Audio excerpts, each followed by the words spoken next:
because of your time cycle, Steve. Yeah. You are not starting the day with us with slow momentum, then it gets into Exactly. Do you understand? Exactly. You wake up in the morning, it's 5. You've not seen anything from the news rounds. It's probably from the night Thank before. you. Everything is, the Yeah. things start building till the madness at 12. Then that's when you start asking Exactly. what kind of country Nigeria is. Yes. But for you, as you wake up, I don't I you don't have wake time up to process. by I just 7 wake up a.m. and the first thing I check, boom. is they are raping people in the town. God Straight damn. up. Or boom, And 28 people died in Meduguri. You understand? cricket, Boom, something has arrested it's like somebody for speaking out on something.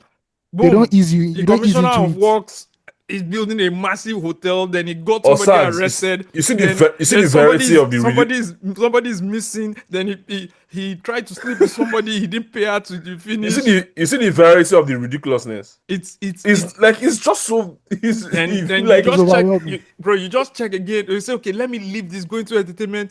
Oh, somebody got a oh my BBL and god. died. Oh, Do you understand? Just one good Or day. somebody has One good day. arrested somebody because they're fighting over somebody or something.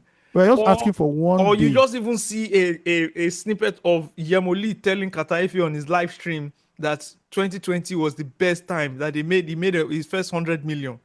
No, no, no. That's not You the worst understand? one. So there's no way you turn or you go into sports and they say, Morocco said they're collecting their trophy back. That CAF No, gave it to Osagie, them. my boss your brain. Or Yes. you see one of the biggest strikers in the world just having a random interview. Random ass I'm t- interview, Kataifi. And you're like, bro, which time zone did I enter? And you're like, I did sports journalism in this country. I did sports journalism in Nigeria. And, This is and this not is all I get. this This is is not not it's what I've done. this is not what I've because hey, guys, let me say this, right? As much as we like the Deji Omoto Ibos, Deji Tinubus, do you Yeah. understand? The guys who for us Michelle Alous, yeah. sports coverage is one of my most favorite types of journalism. I might yeah. not have played there, but the way they get things going, the way they nah. Sports journalism in Nigeria, as far back as I know, has been the most entertaining. And when I mean Exciting. entertaining, I can read like international news and all. They are all entertaining. But in Nigeria, the sports journalists from a very long time, in my opinion, have done some fantastic work. Yeah. Even if it's as That's a basic good thing. as That's an even if it's interesting as take. basic as coverage. See, if you start to do research, if you start to do some research, and we're going to start doing some research, Steve and I, if you start to do some research in different fields, you'll find out that sports journalism is one of the most covered. More detailed. Yeah, I agree. Maybe because of the I agree. way sports journalism is, which is there's a structure to it, anyways. There has to be a result, Let and me tell most you the of those difference, results. especially Mhm. let me tell you the difference, especially from I'll say like 70s, 80s, 90s. The Yeah. sports journalists actually love sports. The entertainment journalists don't Hmm. love entertainment. They love gossip. They love gossip. The slander. Facts, The That's why there's a scandals. difference. facts. When a passion is also driving you, there's something it makes you deliver differently. Do you get? These guys were like fans of the sports and they were enthusiastic about it, and you could see that in the reporting. And do you understand? And that's why something like complete football came about in 1994. Look at the level of sports reporting that Yeah. we That had we access to enjoy. as Nigerians. We didn't have that in entertainment until 2000 until NetNG or until the likes of INE who started covering it from an art perspective, like critically, Yes, not just the Yeah. lifestyle. yes. Look at how long it took us to start getting it right in entertainment reporting. I have my hand up. Okay, go. Do you think, or do you not think that the quality of the art is what determines what you end up Don't go there. reporting? No, No, because Let me say no, something. Let me say don't go something. there. Let me say no, Steve. something, right? Steve, I don't catch him. Steve, I don't catch Wait, him. wait, Don't go wait. there. Okay. Sports has always been sports in Yeah, Nigeria. Mm-hmm. We've yeah, always been sending people to the Olympics as yeah, far back as what 1992. We got a bronze. Do you understand? Yes. There's Yeah. quality yeah, across board. They play football matches. This is the quality because most of the sports journalism, granted that they were written in words, it's a yeah. lot of numbers game. At the end of the So day, do you understand? That was like yes, a big pool, and that's quality. So you start to look yeah, at where was the quality, or how bad was the quality that these journalists who were covering at some point just shifted to what? Just shifted to covering the actors and the actresses from a lifestyle point and no more the arts. What happened? What made that shift happen? I can also say it is the rise of home video, and the Ayod broke it down last week. The dip in cinema culture and the rise of home video. The quality dipped. What do you expect to happen? In the Rita Oh Dominic yes. and Genevieve days, those stories were ridiculous. How do you want to cover it from an art perspective?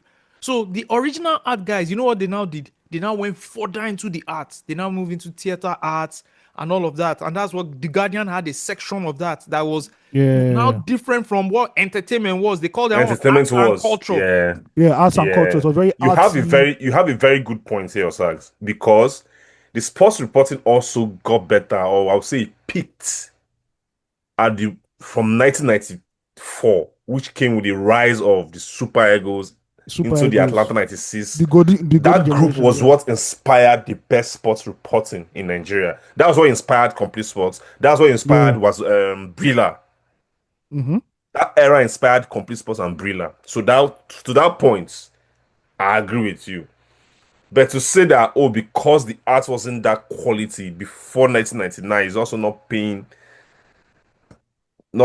due credit to the entertainers of, Tunde Kilani's, yes, I you Tade also know, think Ogidons, I also think the rise of the soft cell magazines in the 90s actually, was um, also, yeah, because weakened the arts, the entertainment reporting. the Yeah. success of because soft cell, Ayo, you're Yeah. right. You know why? yeah, Because the you're soft right, cell initially started with society, not Yes. necessarily actors and yes, actresses, but at Socialites. some true, Yeah. socialites. socialites, But at some point, yeah, the actors and actresses and the musicians now became quite popular. And then what did the writers do? They focused their They all attention on delved them. into it.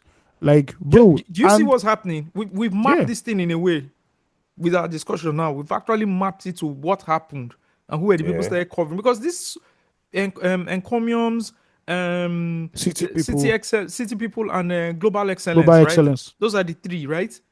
They were covering socialites. They were covering the friends of the governor, the friends of the president. Like just a sure, lower, a mini ovation, so to say. Yes. Ovation for the common man. Do you understand? Fame was the first one that started. It was Fame. Yeah. Remember Fame, guys? Yeah, fame. yeah, I remember from, yeah, yeah, And Fame did it in a qualitative way because Fame was never trashy. Isn't that where Fudge is yeah. from? Isn't that Fudge?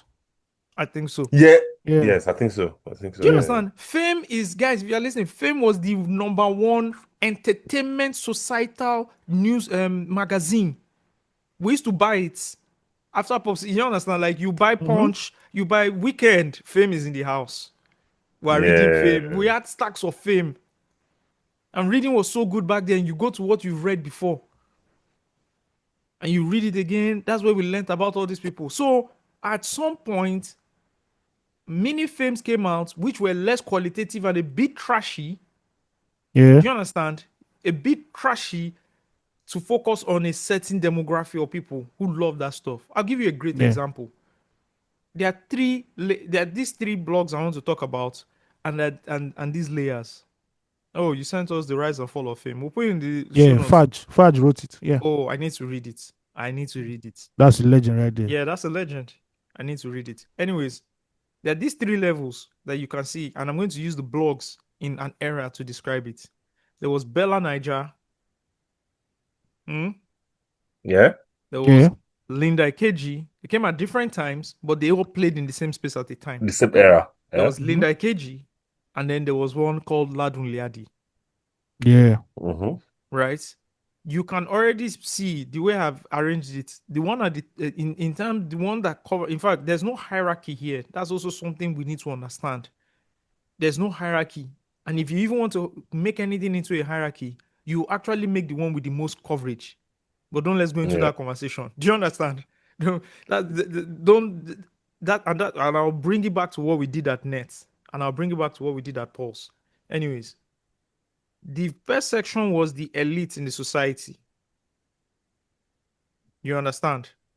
yeah, The Bella Niger, it accommodated and it pushed out its own message to the elite in the society. The champagne drinkers. Yeah. Do you understand? That was the new gen ovation now. The yeah, exactly. You know, the children of a popular minister or a popular, you know, governor. Of the affluence, yeah. You understand? And they covered the wedding. Not only did they just cover it randomly, they were invited to capture moments and put it on their platform.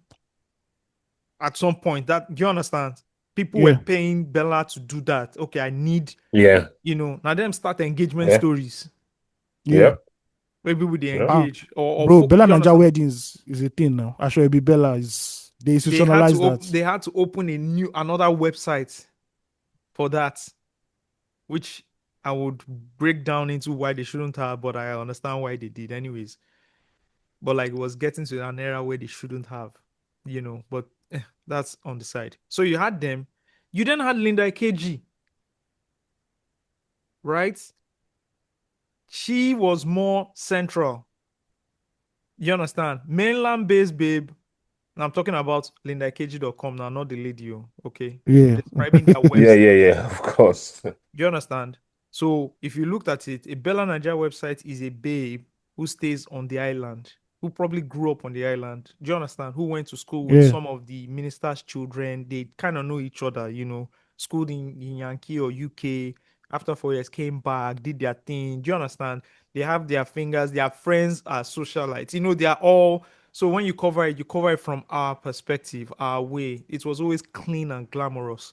You didn't have a lot of tit or tats going on in there. The comment section too, you know, people were once in a while there would be, but most times it was just, oh, nice, oh, great, oh, you know, very positive, you know. Then you had Linda Ikeji, which was more mass market, everybody. You understand? Oh, yeah. Everybody was there. It was the mass market, was the first mass market, okay, Market Square, let's talk. You know, beyond Naira Land. You understand? That was the platform. But socialites can go there too. Oh, I saw it on Linda Cage. Oh my god. You know, but they did the website every day. They read the website. It was more scandalous than Bella. You know, so that was going on as well. Also broke enough stories that Bella couldn't break. Do you understand? Gave people quantity as well. Broke some stories. The quantity was much. The quantity was crazy, bro. It was mad. I remember. You know the story that blew Linda now. Is the Inedo story now? No. Inedo's which one? Mercy Johnson. You think it's Mercy Johnson? It's the Sorry, Mercy Johnson. I'm mixing them here. Mercy Johnson's story, yeah. It's the Mercy Johnson story that people knew her, but that Mercy Johnson story took her to another. So just took her to another level. Yeah. And she never came down from that level. Do you understand? It wasn't a high, and then she's back at. From that moment on, she took off. Do you understand? Just one story, but the way she curated that story and gave us different parts, because she now started updating almost every day. Speaking to the ex-wife, you know, we saw documents, everything in the, you know, is Mercy Johnson. Guys, remember, even 4 years later when we were working at Pulse, what did we used to do? Yep. Mercy Johnson, the number. She's the numbers magnet. Bro, yeah. I'm telling you, Mercy Johnson was the numbers magnet. Yeah. 014 to 018. Write anything about her. The 5 years I worked there, every time you write about her, numbers. You want to hit you work on the entertainment desk. You are the editor there. You handle your targets. Movies and what's the third one? Celebrity. And celebrity. Do you understand? And they're looking at the weekly numbers and they're saying, it's Friday morning and we're 70,000 views off. Yeah. How we go jigam? We can risk it, but guys, go and pull one Mercy Johnson. Just go get me a Mercy Johnson from the counter, please. How many do we have? How many do we have for a month? We have 5 a month. Okay, get me one. Is that the 5th one? And bring it. Let's use it as the last card. Boom, 200k views. You're good. Easy money. You come to the editors meeting on Monday. You're smiling. You're because good. The numbers are the numbers. Do you understand? Yeah, nobody won't know. Iron knows now when it's time. Oh my god, what's going on? All right. You know they fail. Let me give them 2 whiskey. Mercy Johnson. You understand? You have those things in your purse. You don't get out. Oh yeah, everybody, general market first. Mokula Yes. first go. And this is not like high. Hold on, check up. And this is not like artistic high end writing. No. Baba, just No. give me the basic. I don't want any This long thing. so Just drop that's out. it in celebrity. So that kind of woman at the peak at some point says she's going to get married to a man. They do announcement, everything. Then all of a sudden, the ex-wife of And the man, the side stories coming out about the man and the marriage and the oh wedding. My It will God. God, choke. It choke it. Yeah. till the day they did the wedding, Yep. bro. Celebrity reporting is one of my favorite that I partook in. I won't lie to you. Because We celebrity still report is in loud. Entertainment Express, we're printing newspapers then. It's still we Yeah. still got like it got to us too, like in terms of like selling more copies just because of Mercy Johnson. Damn. Hmm. Because I remember that era, Mercy Johnson's wedding, Funka Akindele's wedding, like all of them Yeah. maybe like contributed to like really good newspaper sales. You know, I've forgotten that aspect of my life that I was actually an entertainment reporter running Yes. Now. after. You understand? Did Yeah, I you ever tell? forget it. I know it just, see, bro, I've lived Yeah, different sometimes the versions way of you my life. compartmentalize, yeah, it's You true. understand that I've forgotten that? I just remembered now that I got kicked out of Funke Akindele's wedding. Funka Akindele's wedding, Her yeah, sister, that's Well, her true. sister, for just a story, bro. yeah. I was covering the story. I was in there. The elder You are sister, going to, I think you were going to a church to write the story or something like that. I had to end up sitting in the church writing the Yeah, story. okay, Yeah. writing the So story. Okay, okay. luckily for me, I made friends with somebody who was there covering and attending the wedding, but an entertainment guy. One of the industry guys was there. So I had to hit him up to start him to have him tell me what was going on in real time. Hmm. That's how I was able to finish the story because she kicked me out. The Yeah. elder sister likes me. Forgot I even have that one's there. I've forgotten her name. I think her name starts with A or something. That one was I was on BBM with that one. Do you understand? She nice lady, and everything. So I think she used to manage her, or I think she still works with her. Yeah, sure. She still works with her. She I think still her works name with is Ayo. Yeah. Ayo. Thank you. AYO. I used to write in all caps. Thanks. I knew her. But the younger sister, there was another sister. That one didn't like me for some reason. Maybe because I had written some stories, and everything. I think she called me once, parrying through the other ones. There was. So I was at the wedding, just sitting down, and you go to those kind of weddings. It's not that you dress randomly. You wear native. You look nice and You look dandy. part of the You the whole understand? event. Nice and dandy, everything. I don't even know where I went and hid my laptop because I don't have a car. So your laptop is like you have to go with your laptop. I think this was BBM era. You don't have, it's not easy to put, except you are writing it BBM and sending it to somebody at the office to upload it as you are Yeah. doing it. But it's not. So you will go with your laptop. You look, man. I was sitting. I don't know. Maybe I was in the middle of eating or I was standing up to check something. She just caught me.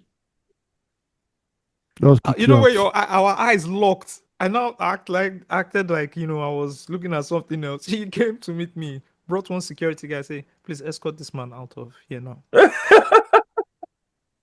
Now wow.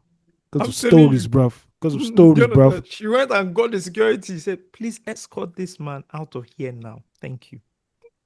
Waiting escort go do all those bouncers that used to wear black and black. Or the People white we or the white and they go black. do them now. But not bouncer. Sorry. Don't let me disrespect them. Security enforcer, one Security. of the security team. So the guy had everything with the badge on his chest. You understand? She had told me, please escort this man out of here now. Oh, me that I had hold. Do you know I hustled to get inside that wedding? Dotsun's wedding. Do you know I hustled to get inside? They bounced. Dotun bounced Victor only. You know how now. Yeah. Victor, but I was I'll working bounce with Net. Victor too. No, he knew he was working with me. He said, Net, this Yes. will Yeah. not be here. Escort this man. Because we wrote the story You people that broke the story we that yeah, he broke the was story dating the that he band was sister. dating Divan's sister. In fact, how did we even break the story? Man, this story is so fucking funny, bro. My editor comes to meet me. I'm at net. I'm doing my stuff, everything. I know Dotun, mutual respect, right? So Dotun has been in the game since 2004. I've known him for a while. So I got in the game writing my stories. He writes, fellow entertainer, hey, what's up? I see you. Nice one. That's how we used to greet each other, right?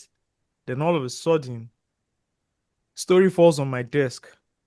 Gang gang. There's a story that the Dotun of Cool FM had got into a physical thing with somebody. Do you understand? No, that Yeah. that I think she slapped him on. You know what? I'm gonna pull up the story. I'm gonna pull up the fucking story. Now, this is not gonna like me saying the Archives. story, but it's good to tell stories like this, show how you've matured with somebody. So let's talk. Let's tell Mm-hmm. the story. It's okay. It's okay. Nobody's gonna take it and run with it. Don't worry. Um, that's all. I'm looking for the story now. I'm gonna put. Kai. I need to find the story. Good. Ah, fantastic. I found it. November 26, 2012. Cool FM presenter suspended for hitting female co-worker. Okay. Popular Cool FM 96.9 radio presenter Dotun was recently suspended for slapping a colleague. This is 2012, guys. Please don't make a big deal out of this thing on social and ruin his day. Okay. I'm just giving context to something here. It's 2012. Inside sources say the management, after listening to both parties and witnesses, were forced to hand out the suspension to the OAP. Dotun was apparently aggravated by the intern and reacted by slapping her. Some sources inside the organization, however, claim that Toby deserved it. I'm sorry Dotun got suspended, but we at the office are all happy he slapped her. Okay. Another OAP working at the station tells Net in anonymity, right? She was spoiled and rude and was causing too much while at the station. She had it coming. Um, they were both like, so I think they assigned her to somewhere else Yeah. immediately, into the library or something, right? And all of that. Anyways, what now happened? The story fell on my table. You need to do this story. This happened. Do your investigations. Do you understand? My editor at the time. Oh man, I look at this story. Hmm. I'm like, this is, what the Is- hell, man? Like, They must do. and this by this time, November 2012, right? I had broken like two, three stories. If you see my name on a story, it's not, there's no joke. There was full credibility there. Do you understand? Mm-hmm. Like, you won't see me report a story that was false. I didn't used to do like blog gossipy, like, how will I put it? Like trashy stuff. What was the name of that website? The most trashy website that time. What's the name? Guys, you forgotten. Which I one? can't remember. Hey, there was one website that was crazy. Oh my Nigerian god. films. Nigerian films. Nigerian films, I swear. Those guys were beyond it. I was like, Yeah. Whenever we had a new entertainment writer and pulse, I said the first website you should never go to is Nigerian films. Yes. these That's guys, how bad they were. it was almost like they were using AI to concoct these stories. Yes, yes. Like they'll just come up with like scenarios in their head, come up with quotes, and just publish it. And this Things is, that never happened. hey, giants listening. It's not like they followed on bad leads and published the story. Those stories never even existed. They Yep. were literally writing random stories and gaining blog traffic and selling Google ads and getting Google money from Yep. Google ads. That was the whole strategy. Because every day there was one ridiculous story that it got to a point, right? Like celebrities didn't react anymore to them. Yeah, yeah, They yeah. just left it and they said, oh, it's Oh yeah, Nigerian. everybody just ignored them. Yeah. Yeah, it's Nigerian films. Do you understand? I don't really remember that time. So this is 2012. This story falls on my table. I'm like, what the hell, man? I know this guy. Like, you know, I'm still figuring out how I want to push out this story that doesn't look. Oh man, like, oh. So I let the story pen for a week. You know, the story go, and we were running a 16-page newspaper. So I put out nice stories, everything, boom, boom, boom. My editor comes on the Friday for the next publication dropping, which is on a Sunday, right? And says, if you know you want to get paid though, this month, on a month ending we done the near, you have to publish all the stories your editor has given you. So man, what do I have to do? I gotta do what I gotta do. Write my story, do my investigation, which you can clearly see in this story here. I called some people in Cool FM that I know, and they gave me the full story. The girl was wild and blah, blah, blah. That doesn't justify anybody slapping anybody. I've always told you guys, right? So we know. So I do the story. Then I have to call all representatives, right? Most importantly, I have to speak to the person who was suspended. I call, I'm like, what's up? What's good? Hey, man, this happened, this happened, this happened. I'm putting out this story, but I want to get your point. I also learned this is what happened, etc, etc, right? But I have to get a quote from you. First question is, why do you want to put out this story, bro? Do you understand? Then you have to Of start. course, no. Yeah. They say, hey, why you want to put out this story, bro? How far now? It just reach you on a say, how On far the, now?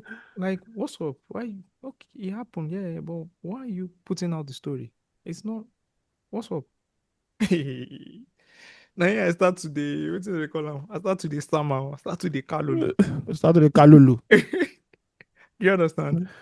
Yeah, the story has been assigned to me. I started talking like a customer care representative You of change your a of tone. a of a, of a Code big switch. corporation. You know, You code switch immediately, man. the story has been assigned to me, and when stories are assigned to us in the newsroom, it is yeah, I have required to for run it. us There's no to excuse, man. carry Oh, out there's no because excuse. Oh. necessary things have been done to take place. I started talking like as if I work in HR for a big tech company. Do you understand, bro? And he was at. I think he even told me like my mom. I'm at my mom's house now. I even went to my like. I think his brother picked up the phone and said, "Bro, please, this can damage his career. What? Please." I'm telling you, bro. Do you know when I made this call? I made this call like 5 o'clock. No, I made this call like maybe 4 a.m. or something because it was the last story to go for publication. We're going to To go for print on, yeah. yeah, it was early in the morning, like a Saturday morning. I just had because I was like, how am I going to do this? I had thought about it overnight till I made that call at 5 a.m. 5 a.m. was the deadline. I had to make the call. The story was already written. Like overnight, I wasn't sleeping. I'm like, how am I going to call this guy? I couldn't till 5 a.m. Let me just call. So you are receiving a call, which is so crazy of me because you are receiving a call at 5 a.m. in the morning that they are publishing a story that can damage your career. More. Do you know how damaging that story could have been for Dotun? Imagine if Nigerian all those companies just say, he did this. Oh, he did that. Oh. When in this era, imagine that story in this era. Cooked. You are cooked. But imagine it back then too. Still cooked anyway. This is 2012, so there's Twitter. There's Twitter already. The story and Man. it's net. The story is going to then be. You know how they will repurpose the story on other websites. I don't know, other Yes, platforms, yeah. There were some gone. websites that were just waiting engineers. That's what I call them. Yes, because all they do is wait for your story to be published, then they'll take it and post it on their own. Some they will rewrite, some they won't even rewrite. They will just, the ones that will just do Copy and copy and paste. paste. They will just copy and paste the same story. Some they will even forget to say according to NetNG. The according to NetNG will be on your own website because they didn't even clean it. Then there are the other ones that use RSS feed to publish on their own sites too. Yeah. So everybody had their own thing going and everything. So publish a story, put it in paper, put it on the website, and then he called, very annoyed, very mad at me. Yeah. For good reasons. Do you understand? Like, bro, you actually did this. It's on the paper. Going to work that morning, just imagine how he felt. Yeah. Yes, now. Everybody looking at him like, man, you've been on the news, so this even happened and I work in this company.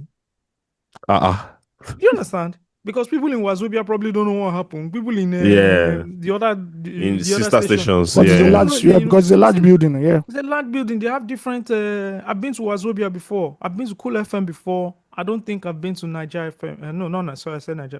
What's the name of the other one? Talk Radio. I've not been to Talk Radio, but I've been to the other two. And I know how everybody will be looking at you like it's the office at the end of the day. The receptionist is looking at you like, really? Some are even, it's crazy. So that happened. He called me, he's mad at me. But I don't like how mad he is at me because I'm mad at me. I'm mad at the whole situation as well. Because you can't be mad at me for that. Like, hey, So I'm like, yo, bro, you're really, you know what? I acknowledge your madness, but I don't think my actions justify it that yet. So I'm gonna, no problem. And then cut the call. Then immediately, because I know he's dating the band sister, I do a fresh story. The band is dating, like breaking something like that. The band is sorry, Dotun is dating the band You, sister. you double up. This is this You this double this up. this is when they Guy intend to get double up. married. They don't To blah be, blah to be blah very blah. honest, Do you understand? the worst thing you could do to Osagie at that point was react badly to a story that is like a story about you, because he would double, he Because will the go fuck you go on get all updates. in. The story go get Yeah, updates. updates good day. The reactions, Osagie go come write the reaction, call you again to react to the reaction.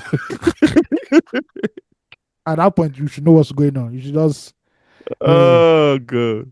Oh my god, that is crazy. So he now calls me again after that story drops, right? And I'll say, yes. Before I started talking, I said, yes, now your madness can match up to what I've done. Please go ahead. Do you understand? I said, now the madness where they exhibit some 12 hours ago or whatever, Nah, it don't match up. it don't waiting I do, don't match him. So yeah, continue. The guy just, if you talk again, So, but I'm so happy yeah. that Dotun and I were. Celebrity reporting is mad. Sha. It's crazy. I'm so happy that Dotun and I were able to piece it out some years later, Yeah, definitely. and Definitely. he's anytime he's seen me, he's always shown me love. He's a great guy. He's your typical like Lagos boy. Do you understand what I'm saying? Yeah. Yeah. Like a guy from Lagos. Hustled his Sure. way through radio, always connecting with everybody. Do you understand? Hardworking. I always Started this whole hype thing with that Ice that's Prince what I at wanted some to time, ask. with Yeah. Alamide at some time. Do you understand? Moved into that hype phase. Now he's the king of that hype. He's the Let's king of keep it Baba. going. Bro, during COVID, they gave this guy a show, a They hype gave him a show. show, a TV show, Yeah. Friday nights. Me just That was had the it height go. of it. Like he's pioneered that space so much. With them Jimmy and Co. Jimmy also went on to do his own thing. Manolo Spanky has gone on to do. Then you have all the hype thing in the club going on now. These are the Yeah. forefathers. I always thought nicely of him, like always. Like I never had Great like energy guy. energy. No, his Energy energy. guy. Anytime you see him, he's always on 100. He's man. always trying to on help 100. out, point out, okay, let's get this And done. he's Okay, let's do that. Okay, I know this guy. and Okay, I can he's a connect you with this legend. guy. He's a Yeah. legend in the game. He From what is. Osagie has mentioned, not we've not even highlighted his own radio game, like presenting on radio. Oh my He's God. such The a voice, the yeah, voice. the voice. Nah, man. Yeah, that's Dotun paid is his one dues, of one. man. Dotun is No, one of he one. is paid his dues. I'm Paid going to his talk dues. about, if we're talking about radio in Nigeria, do you understand? Dotun You have to is, mention him. yes. We've not really done that like publicly. We've had that conversation privately about like the radio in Damn. Nigeria. You want to take us? That's a segue. Yeah. One segue, man. But it's very important because radio drove culture for us, like growing up. Bro, It if was you not all listen we to Dan knew. Foster, if you not listen to Dan Foster in the morning, JJ top 7 Yeah. or 7, Um, bro. Oh, What man, are you see, doing? JJ top 7 Ayo. and see when we started receiving, so like we always hear about JJ at 7. It's also Yeah. something we listen to in Delta States. Top Right? 7 at Obviously, yeah. 7. Hey. But what happened was that Harmattan period. This is not. People now don't remember what Harmattan used to be in Nigeria. We talk about Hamatan. Right? We talk Like about white climate- workers, Exactly. Like when you wake up in the morning and you go to school without like properly lubricating your skin, you are in trouble. No, Yeah, we're talking 10 degrees, 11 degrees. Yes, you're in trouble. In So some, then we used to especially receive- outside Lagos. We're talking 10, Thank 11 you. So degrees. then because of the waves or what. So you receive like radio stations or TV stations from Lagos. Because it flies farther somehow It with the wind. flies far, but the thing is, it's unstable. So you listen and it Yeah. cuts Yeah, you. it You dips. listen and it cuts you, and you get a feel of what you're missing, right? Mm. Until Silverbird came to Benin. Yes. Silverbird coming to Benin Rhythm FM Change the changed changed. game. the game God because they were damn tuning it. into that thing at 7, bro. Because it was Come on. network. Yeah. I don't know Seven, how seven. to explain what it felt like.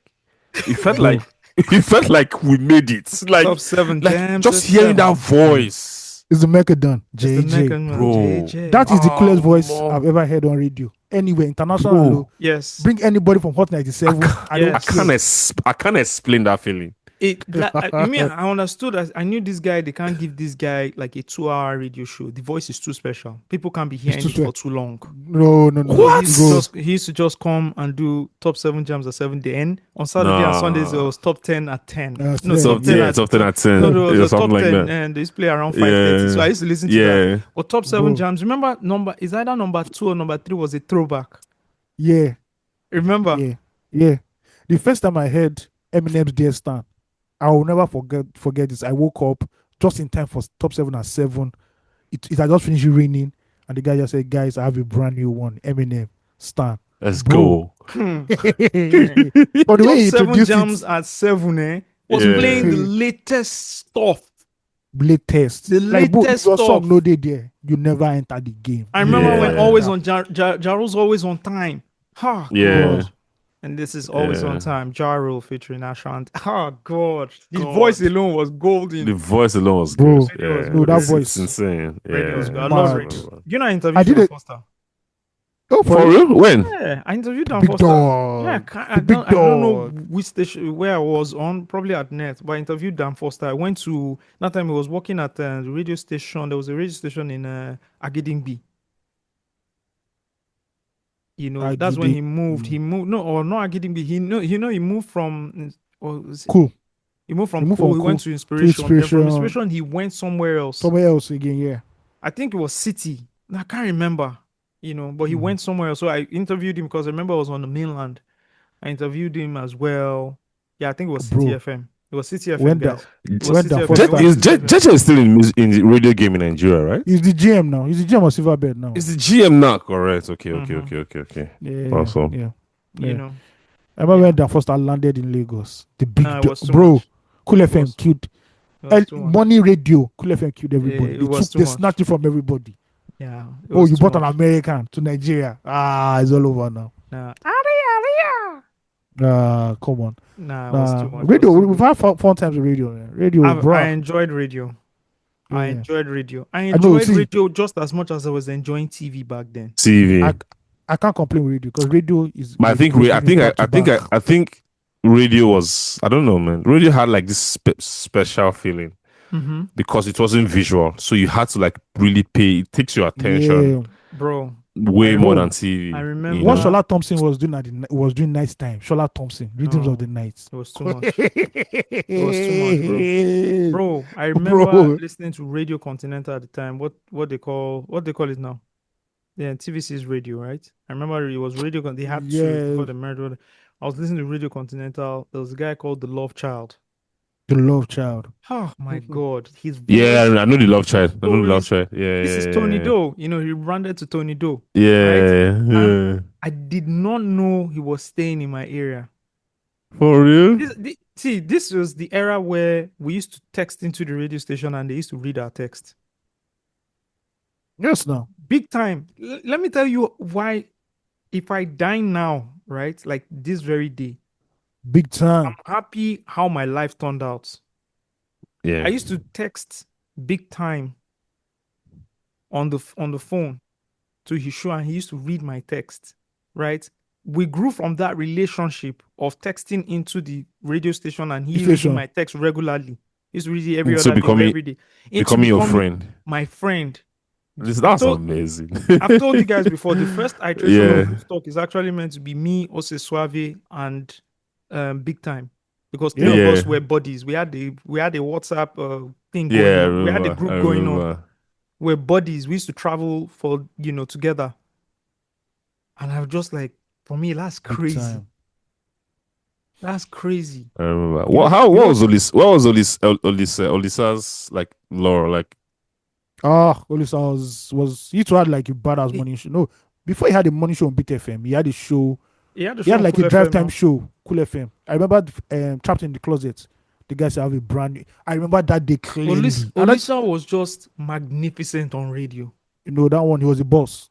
Magnificent on radio. Imagine, He can encapsulate the topic and keep it in one point. You can't there's a bro, oh my god. if he presents a new song to you, bro, it's like he has heard the song, like he was in the studio. So No we are already when they made sold. it. So we are already sold. I will Yeah. see. I don't know what he's doing now, but I would love to hear him on radio now. Yeah. That is Yes. Olisa is the kind of person that I want to hear on a podcast that I'm going to listen Yeah, to. yeah. And I hope the direction of that podcast goes into how will I put it? Not on that Sean Bartlett level of like into conspiracies and stuff, Yeah. but Yeah.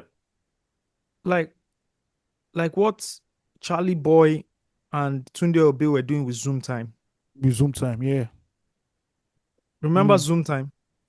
Bro. Come Charlie on. Boy and their second show, Charlie Boy and Yeah. Tunde Obi, to the Obi. point where Yeah, the Zoom show was time. so big to the point where they interviewed Babangida.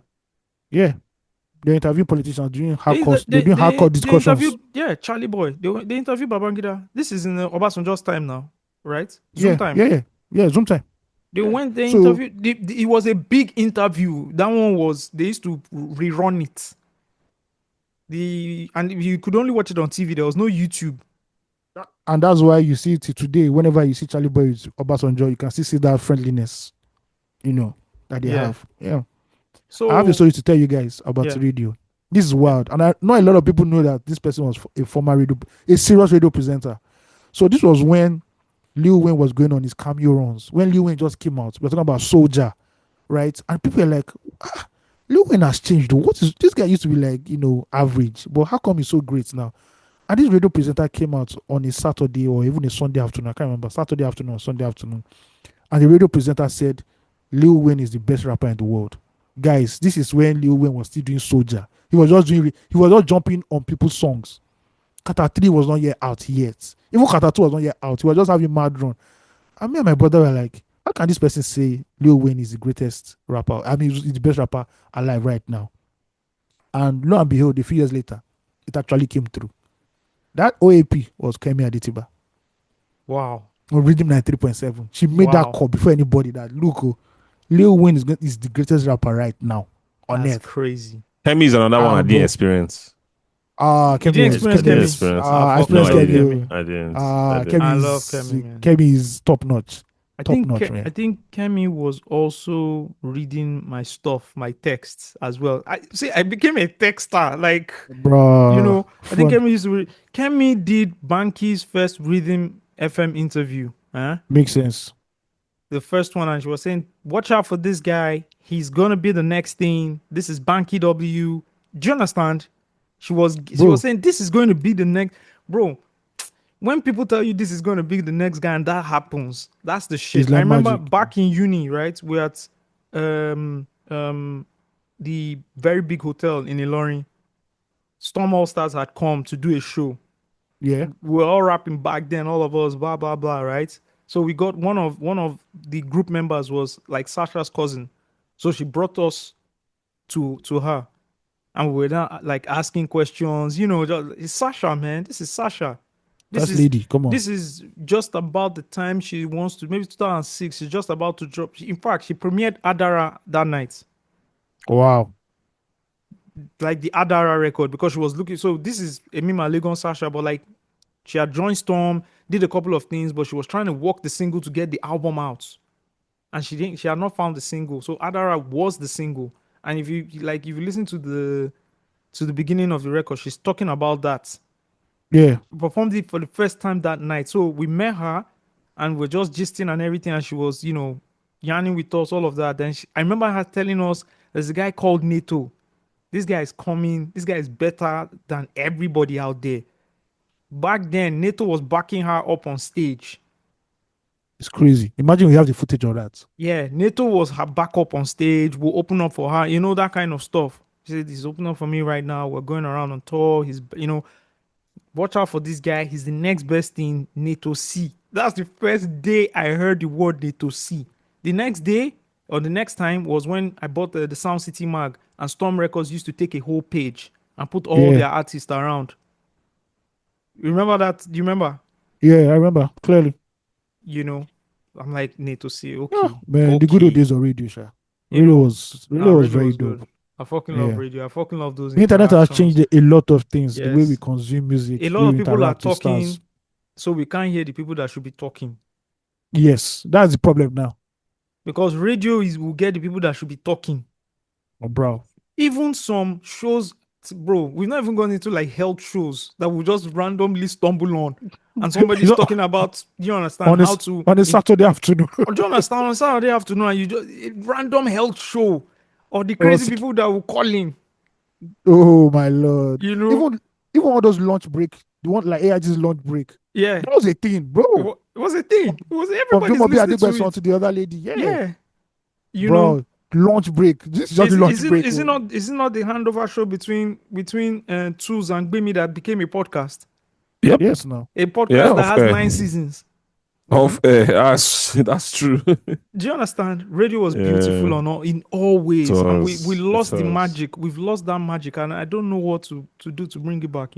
I don't know, man. I don't know. I Because often back when say that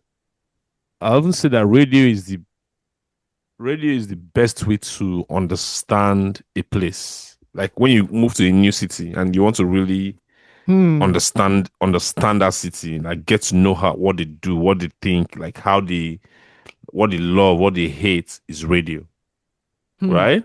And like it's happening the same thing to me here. Like sometimes I get into the car, instead of like playing a podcast or music, I'm like, oh, let me just listen to radio. And I found that it has been really, really insightful just to understand like what's going on. And it happened also too when I went to Lagos, talking about Gbemi and Tools, like the handover they do on is very, very memorable to me, because I remember listening to them the first time. Yeah. And I'm like, man, I'm really in Lagos. Like, this is it, man. So it really kind of like it paints a perfect picture of what a place is. That's what radio is. Like what they say, the lingua, just like it's more localized than the culture. TV. It's more localized than the Yeah, TV. it goes deep down, yeah. It And goes to be deep honest, down, yeah. I have to say something as well, guys. Yeah. Even in Lagos, I was spoiled for choices. No. Bro. You guys were for You sure. understand? For You know what I used to do? sure. You know what I There was used to do on Rhythm, radio? there was Cool, there was Beat FM. You Bro, have you know what I those used to three. Then you also had Ray Power and Star FM. Star FM, chill, just in case. There's also Metro FM by the side. There was just Metro in FM that case. had their own feel. Oh my god. Bro, No, radio was I good. used to browse through the radio stations. Okay, Yeah. after this one, not play one way, do Literally. Make a go the This other guy- one. let's say Dr. Flavor or Day Echo FM. I just go straight, sharp. Any new You know, one. I was with Dr. Flavor on the shows. Yeah, you told me now. Yeah. I later did something with him because in Unilag, they just said, oh, if you're interested in working Unilag FM, they just premiered it. Oh, we have like a training agreement with FRCN, Yeah. right, in Ikoyi. Oh, okay. So you guys can go. So they just put all of us in Metro FM. And at that time, Metro FM had the best set of OEPs. I'm talking Frank Edo. I'm talking Big Boy. Bro, I went to a studio. Frank Edo is coming back from one hosting gig. And he's now showing us how to cue records, how to introduce yourself and all that stuff. This is hands-on training. It's not as if they go right down for board. You were watching Cordelia Okpe, all of them, just chilling there and just watching it. Cordelia. Cordelia. Yeah, even this guy, Yeah. what's his name? Charles Anazodo too was there. Yeah, Charles and Azodo. Yeah, Charles was there. What's the name of the lady? I've forgotten her name. Cordelia Okwe. No, the other lady, the younger lady. I can't remember. Oh my god. It's been a while. I It's been stumbled a on her while. Facebook a while back. Yeah, so for like 3 months we were going to Ikoyi. Something Doris. I can't remember her name. No, I'm going to remember. We were going to Ikoyi for 3 months and just watching these legends walk. Doris every day. Okafor. Yeah, okay, yeah. She was fun. She used to do around like 11 a.m. to like 1 No, hour. there's nothing we didn't do. We used to do graveyard shift, literally. Like, oh, okay, this is from 11 to 2 a.m., 11 p.m. to 2 a.m. This is how you play all the old, slow records and everything. Then in the morning, newspaper headlines. Rock City on Metro FM with Doris Okafor. Then First of all, rig these at top 40 and 40s. First of Rigby's all, on the the guy that weekly started top Rock City 40s. later Yeah. became like he later gave his life to Christ, so he stopped doing it. But he was in Metro FM at that time, so Yeah. we should just gist with him, and he should just tell us about great rock songs and everything, how to edit, radio programs and all that thing. And bro, the education was just so fundamental to my life, man. I can never forget those 3 months at Metro FM. Yeah. Just brilliant, brilliant work. Good stuff. Good stuff. Good stuff. Yeah, Let's start the show, guys. yeah. Let's officially start the show. Let's start the show. Are you guys ready? Yes, Let's yes, sir. start what we have come into the room to do. This is not a love song, but it's straight from my heart. I wanna talk about the stress, wanna get it off my chest, take my time and reinvest. Asking, is it worth it? All the sleepless nights, the fights and the crisis, the critics biting. Mama told me there'll be days like this. Put your pen to paper, never use your fist. Imagine how I came through my fears rhyming. Started my career, blew it up with the tribesmen. A lot of people have their own opinions. Stuck it in my stride and stuck with my onions. They think they know who she would be, should be. Numb by the pressure, see I really wanna be me. Inspiration gone, direction gone. Packing my bags, I must be done. But my heart keeps drawing me back. You can do it, baby, one more track.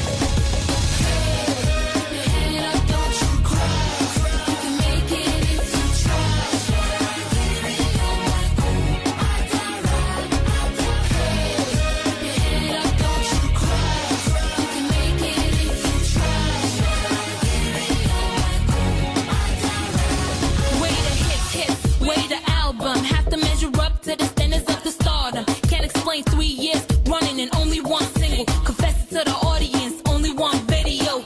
But you hear me though? What that make sure with MCs coming out, gotta top the charts. I'm losing it, pulling all the stops. Maybe a party song, no, that's regular. Do a whole track and spit it in vernacular. I'm going crazy right now, so I put my pen down. Don't be mad if you see me walking around with a frown. I'm just tired of this, performing at shows and don't get paid. Gotta make friends, so don't get to say it. Wasn't for the money, no, I can't believe it. Trying to convince myself, gotta believe it.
Yo, yo, yo, yo, yo. That was Sasha with Adara off her debut album, First Lady. That song has so much equity, eh? And that is what like till now, if people see Sasha, they're like, you're my best, you're the number one, even though she just dropped one album. Bro, that is one of the best written rap songs I've ever listened to. Bro, is a Every top 10 line. is a top 10 rap record in Nigeria. Yeah. If you want to do a top 10, like, greatest rap records, Yeah. that is, bro, she was literally, because at one point, they don't know, people were making fun of Sasha that, is it only Ewa Bambi Jones is all these years that you've been singing that? Yeah. And she came out. I was obsessed with the Perez, video at the 2MX. time when she was sitting in the Wow. bus. Oh my I was obsessed with that video for a long That is- Oh time. my You know, God. That video is also one of Clarice's best videos, actually. See, Yeah. for real. that song, shout out to TY Mix. Yeah. TY. all of Man, them. TY Mix. Then shout out to VC Perez. Drop a bomb for VC Perez. VC Perez. Those two. Hey, when those guys were on stop, Then I the want problem where they to cause. give another set of hand applauses to Nato C. Neo. That record you just heard, that record is Mhm. so good even till today. That thing sounds as if you're listening to what's that sound that was popping with Nori and Fajo in 2004. Reggaeton. Reggae. Do you understand? Reggaeton. It has that reggaeton. It has that Yeah, reggaeton thing yeah, going it on. does. Yeah. You know, then you listen to the bass guitar, everything, the chorus, the hook of that record is so good.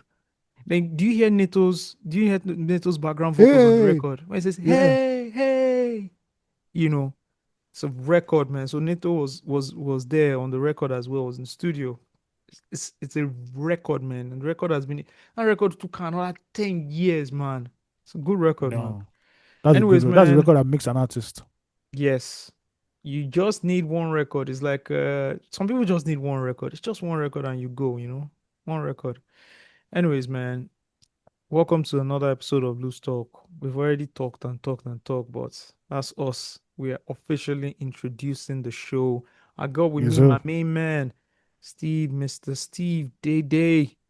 Yes. And of course, I got the number one family intervener in Africa. Not so. Mr. Amidita. Round of applause for these guys, man. Round of applause for these gentlemen. What do you do? What do you do? Before we started recording this morning, you reached out to us informing us that we should give you 15 minutes. I bet I woke up late. I'm There's here to no. tell you, please, I woke up late. please, let me finish what I have to say. I'm here to tell you that this is your third time in a row that you are doing this. No. The 'Cause first last week two I did do this. times was what? Was something Family meeting. family related. Yes. So I can continue with my postulation that Not the only this postulation. was also family meeting. Not so. Okay. I woke up late. It's crazy. Well, Steve, Ayo's arc is crazy. The arc started from a man denying his wife and two children to him being branded family man now. Life I comes beg, I and goes beg. and hits you. You can't escape it. You can't Fake escape it. news. Fake You news. there was one time people actually did believe that Ayo had a wife and children in the battle. It's such a good story arc. And you've gone from that to being the family man. You see, Not so. the more things change, the more they stay the What same. yeah. All right, guys, what do we have for you? There's only one place for us to start. Only one place for us to start this podcast with all we have witnessed in Nigeria and beyond today, right? Saw people dancing and taking pictures like they were attending a wedding. Forgot that they were leading people back home. So there's only one place for us to start. And no, it's not what you're thinking. We're actually starting from somewhere very close to Steve's heart, Delta State. To be precise, Ozoro. What is Ozoro. going on? Ozoro. Ozoro. What is First of all, Ozoro? I want to just make a side note that Yes. if this was when Nollywood was big Nollywood, the poster and the trailer of that movie would have been out by now. And Ozoro would have been like the name of the film.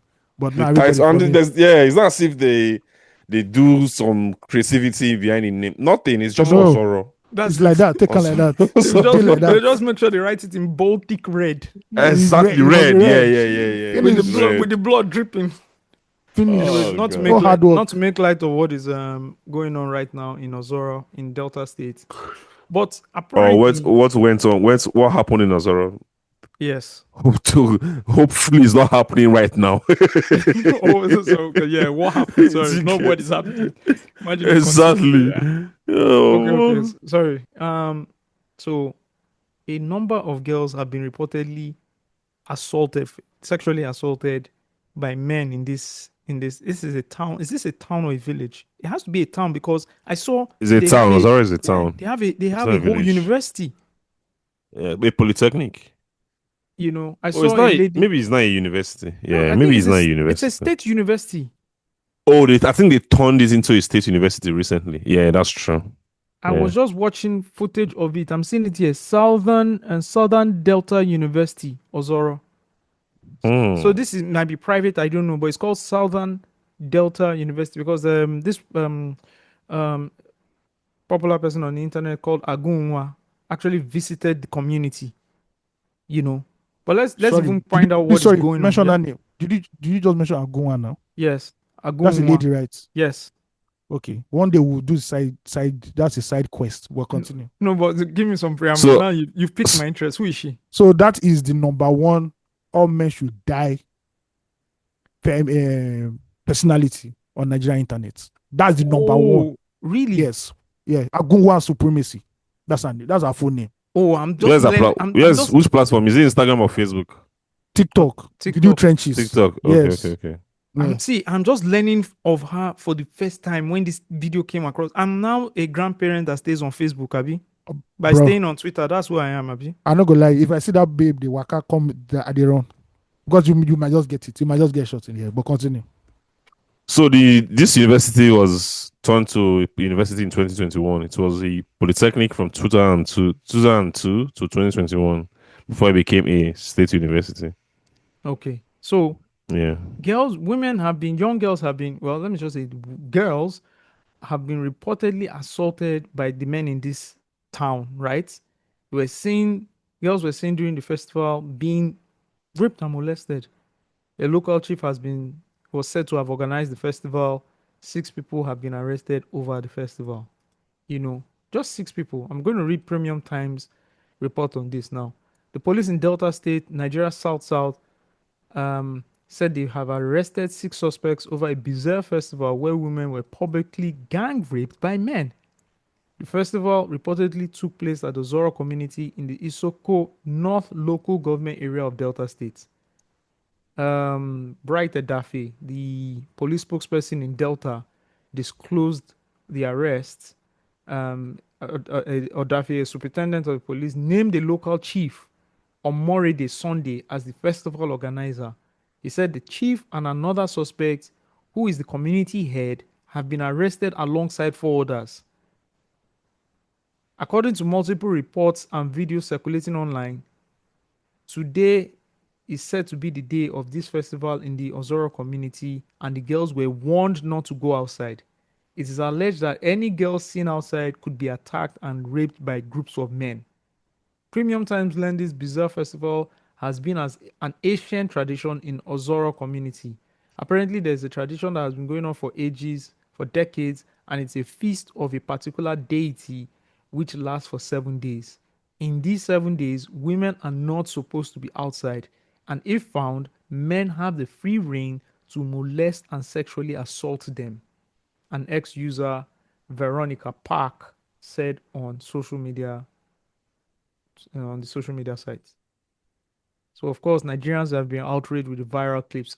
Guys, not only is this happening, there are clips of this being happening posted online. That is another thing I think I should mention. I just glanced. I never glanced. I just saw the thumbnail and I just scrolled through because I can't watch that kind of. They are raping these women. They are recording the videos and then they are putting the videos online of it happening. So that's another crime again. Yeah. Okay, so that's what's going on, guys. We have somebody in the house who grew up in Delta. But that could be different part of Delta. Exactly. Exactly. Yes. This is Americans saying, "Oh, there's a bomb in Nigeria. What's happening, Steve?" No, like that one you should know. outsiders or Westerners.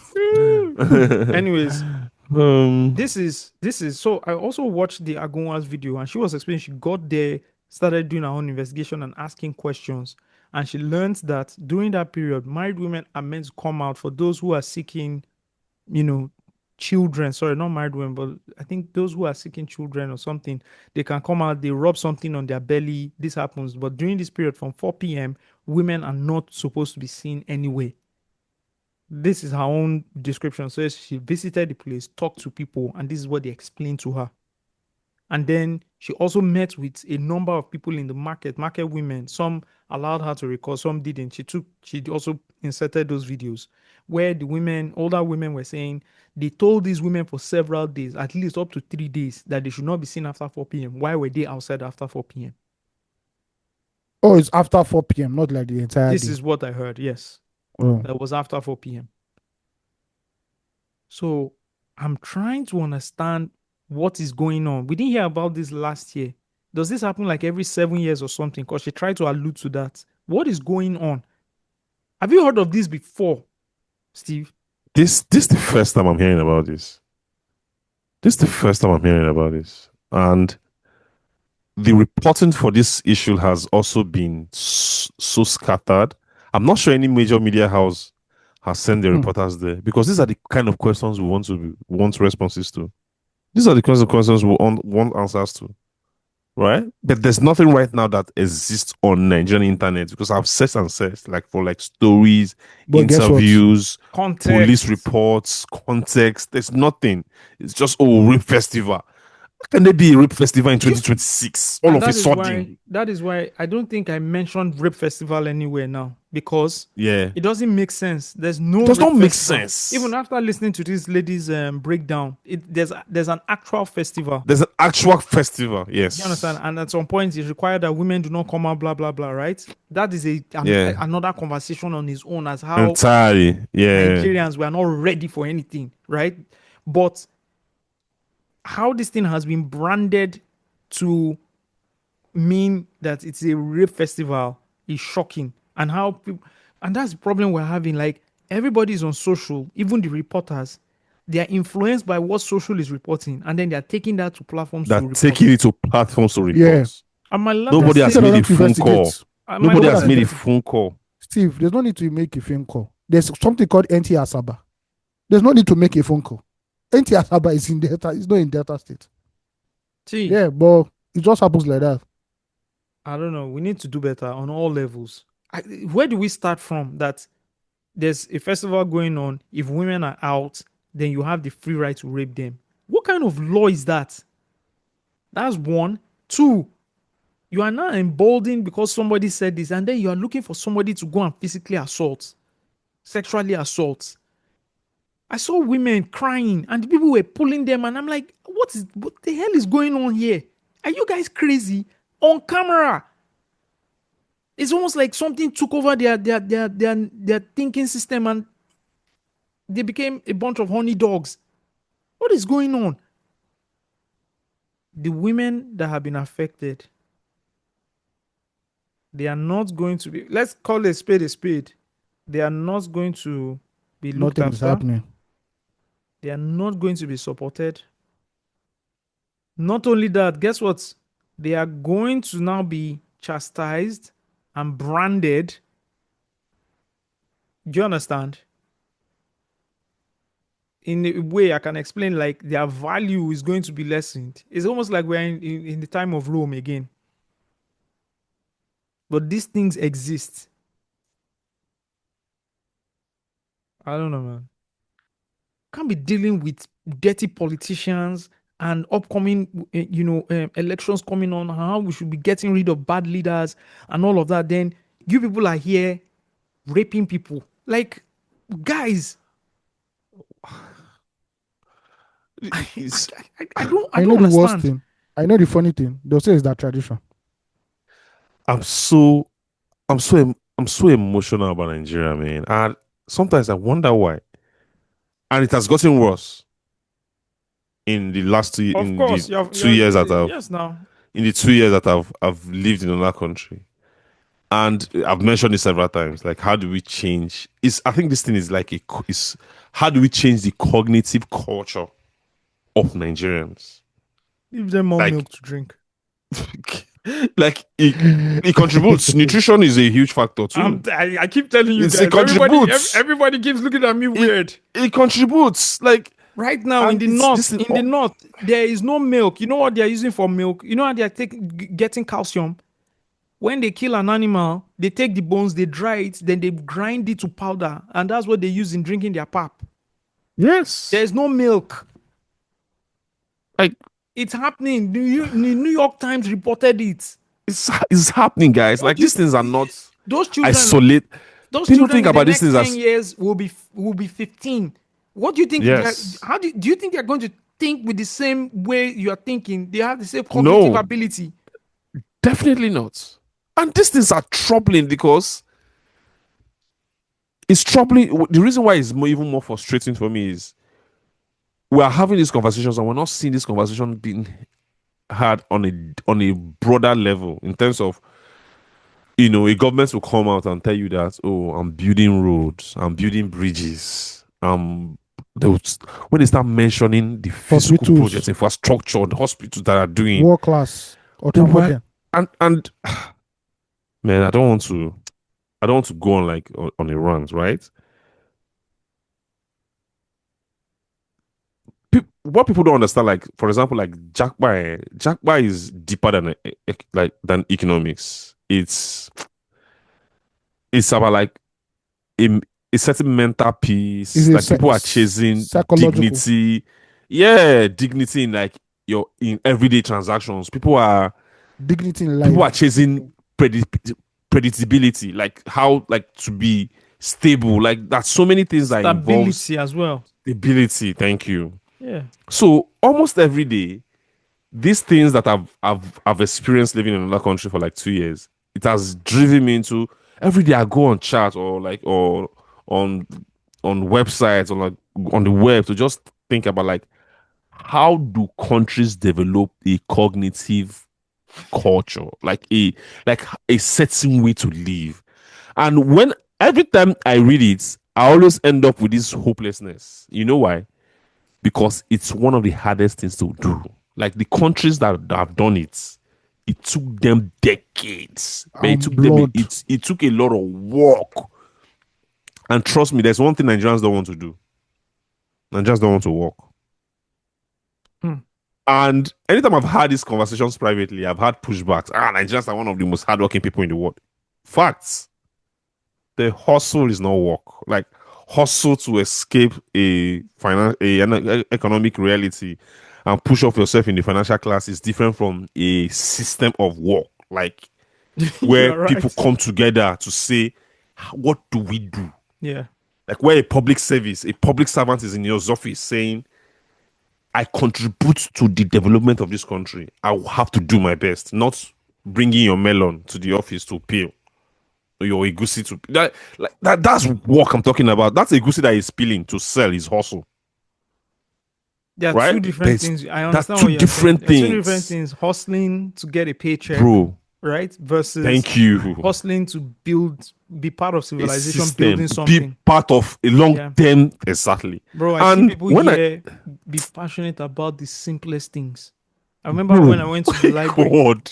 to get the library card, and this woman Yeah. passionately explained everything, the whole step. She was happy Everything. doing it. Doing it. Thank you. She really She cares about gets- the library. Thank you. You understand? Do you She said, understand? Please make sure you get the cards to your daughters. This is how you do it. Yeah. They can come and get books. Yeah. This is how they return. Yes. It's nice. Yes. You know? Yes. She was passionate about Yes. people reading books. Thank you. That's it. It's the simplest thing. It's the simplest thing. That's the kind of attitude that we need, because when we talk about like building a psychological framework of a country, we are starting from nutrition, like Osagie mentioned. Which government is? Guys, send me any video if you've seen anybody at the top level. When I mean top level, federal, states, local government, people who matter, talking about a 50-year plan in terms of nutrition for children. Let's even leave adults. How do our children eat better in Nigeria? Who's having that conversation? Let's After get them they finish free meal- eating. Let them free meals at school. Free meal. That After can be they their finish best eating. meal, but let's get it to Thank them. you. After they finish eating, after you finish like feeding them well, how do you educate them? Oh, God.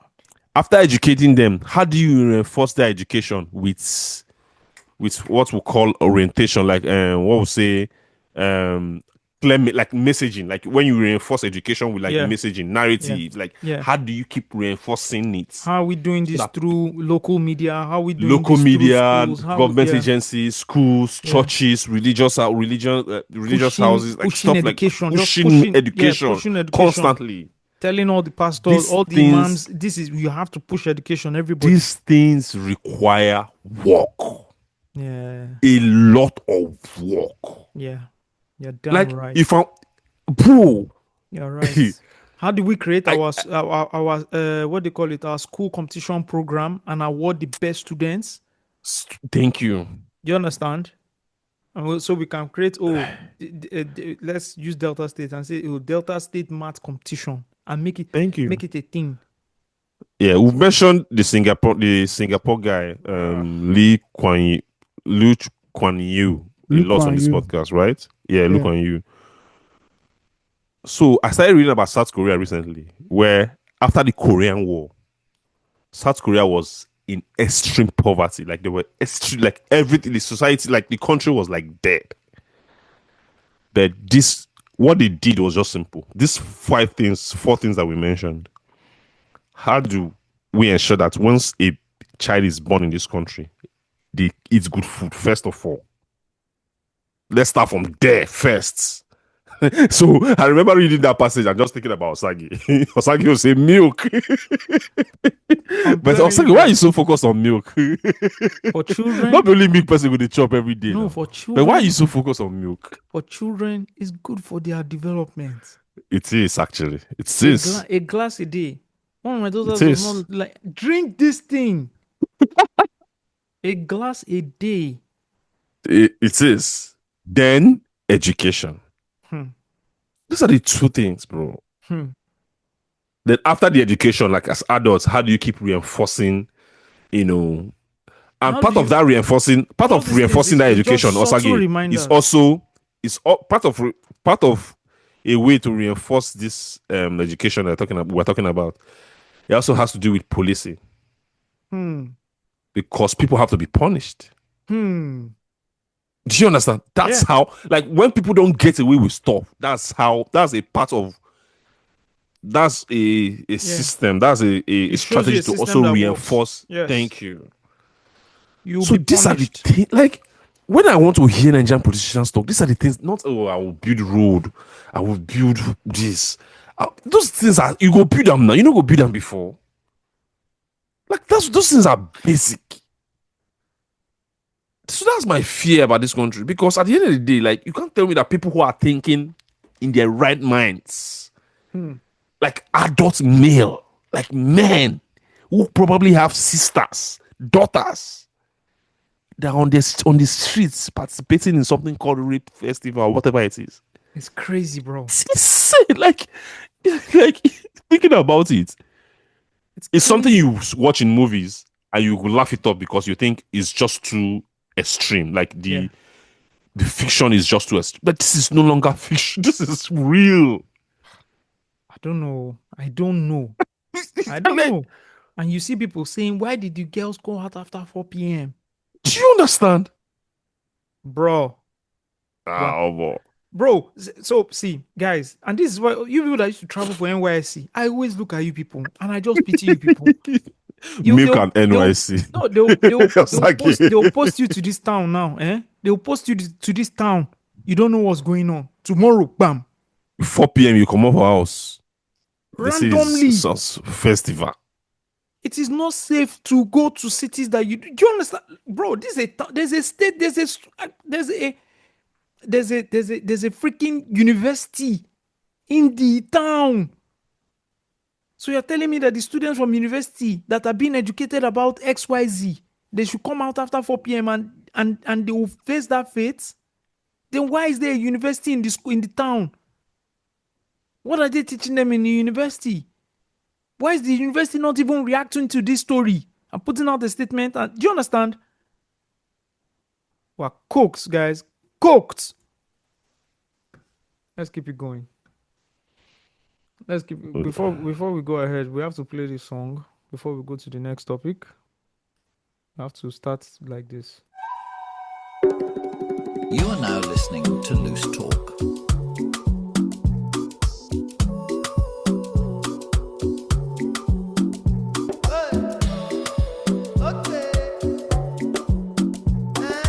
London. I know come this life to suffer. If I follow politician, you go here and for paper. They go call am prostitution. Who no like enjoyment? If money dey for pocket, shebi na national budget. We go blow 'em like trumpet. yeah, carry ya. Yeah. Go back, go kuru, go back, oh yeah, carry ya. Yeah. Go back, go back, go back, oh yeah, carry ya. Yeah. Go kuru, go back, oh yeah, everybody carry ya something. He say, darling, I'm watching you, small thing, you don't move. You come, they shout to me. The money you know work for. Back commando. You carry overload. Yawade, Igboro. Show wale, go wale. Go back, go back, go back, go back, go. Oh, yeah, carry ya. Go back, go back, oh, yeah, carry ya. Go back, go back, go back, oh, yeah, carry ya. Go back, oh yeah, everybody carry us something. I don't mean to bother you at all. Monkey they walkie bamboo they chill. Me till you say you be talk and do, oh God. Tell me what you fit do. I don't mean to bother you at all. Monkey they walkie bamboo they chill. Me till you say you be talk and do, oh God. Tell me what you fit do. Yeah, go back, go back, go back, go back, oh yeah, carry ya. Go back, go back, oh yeah, carry ya. Go back, go back, go back, oh yeah, carry ya. Go back, oh yeah, everybody carry ya something. You are now listening to Loose Talk.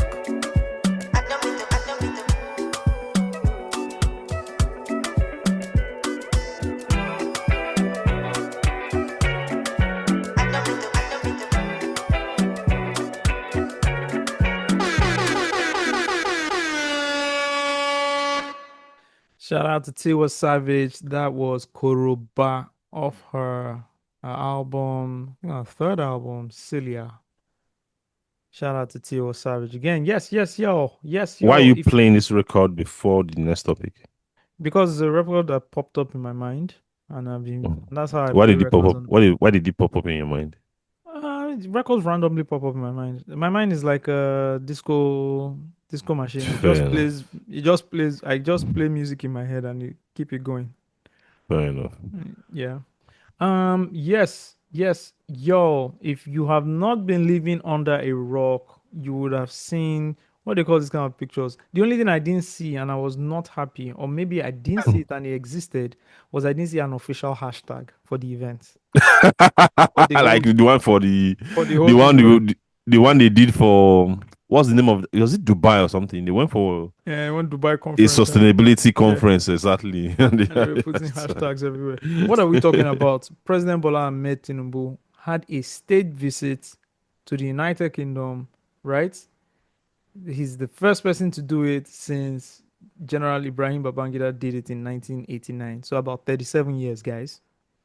37 years since the president. And I saw a lot of people asking, well, Buhari was there now. Well, no, guys. It's a difference. There's a difference in visiting the UK, right? There's a difference between that and being officially invited to the states by the states.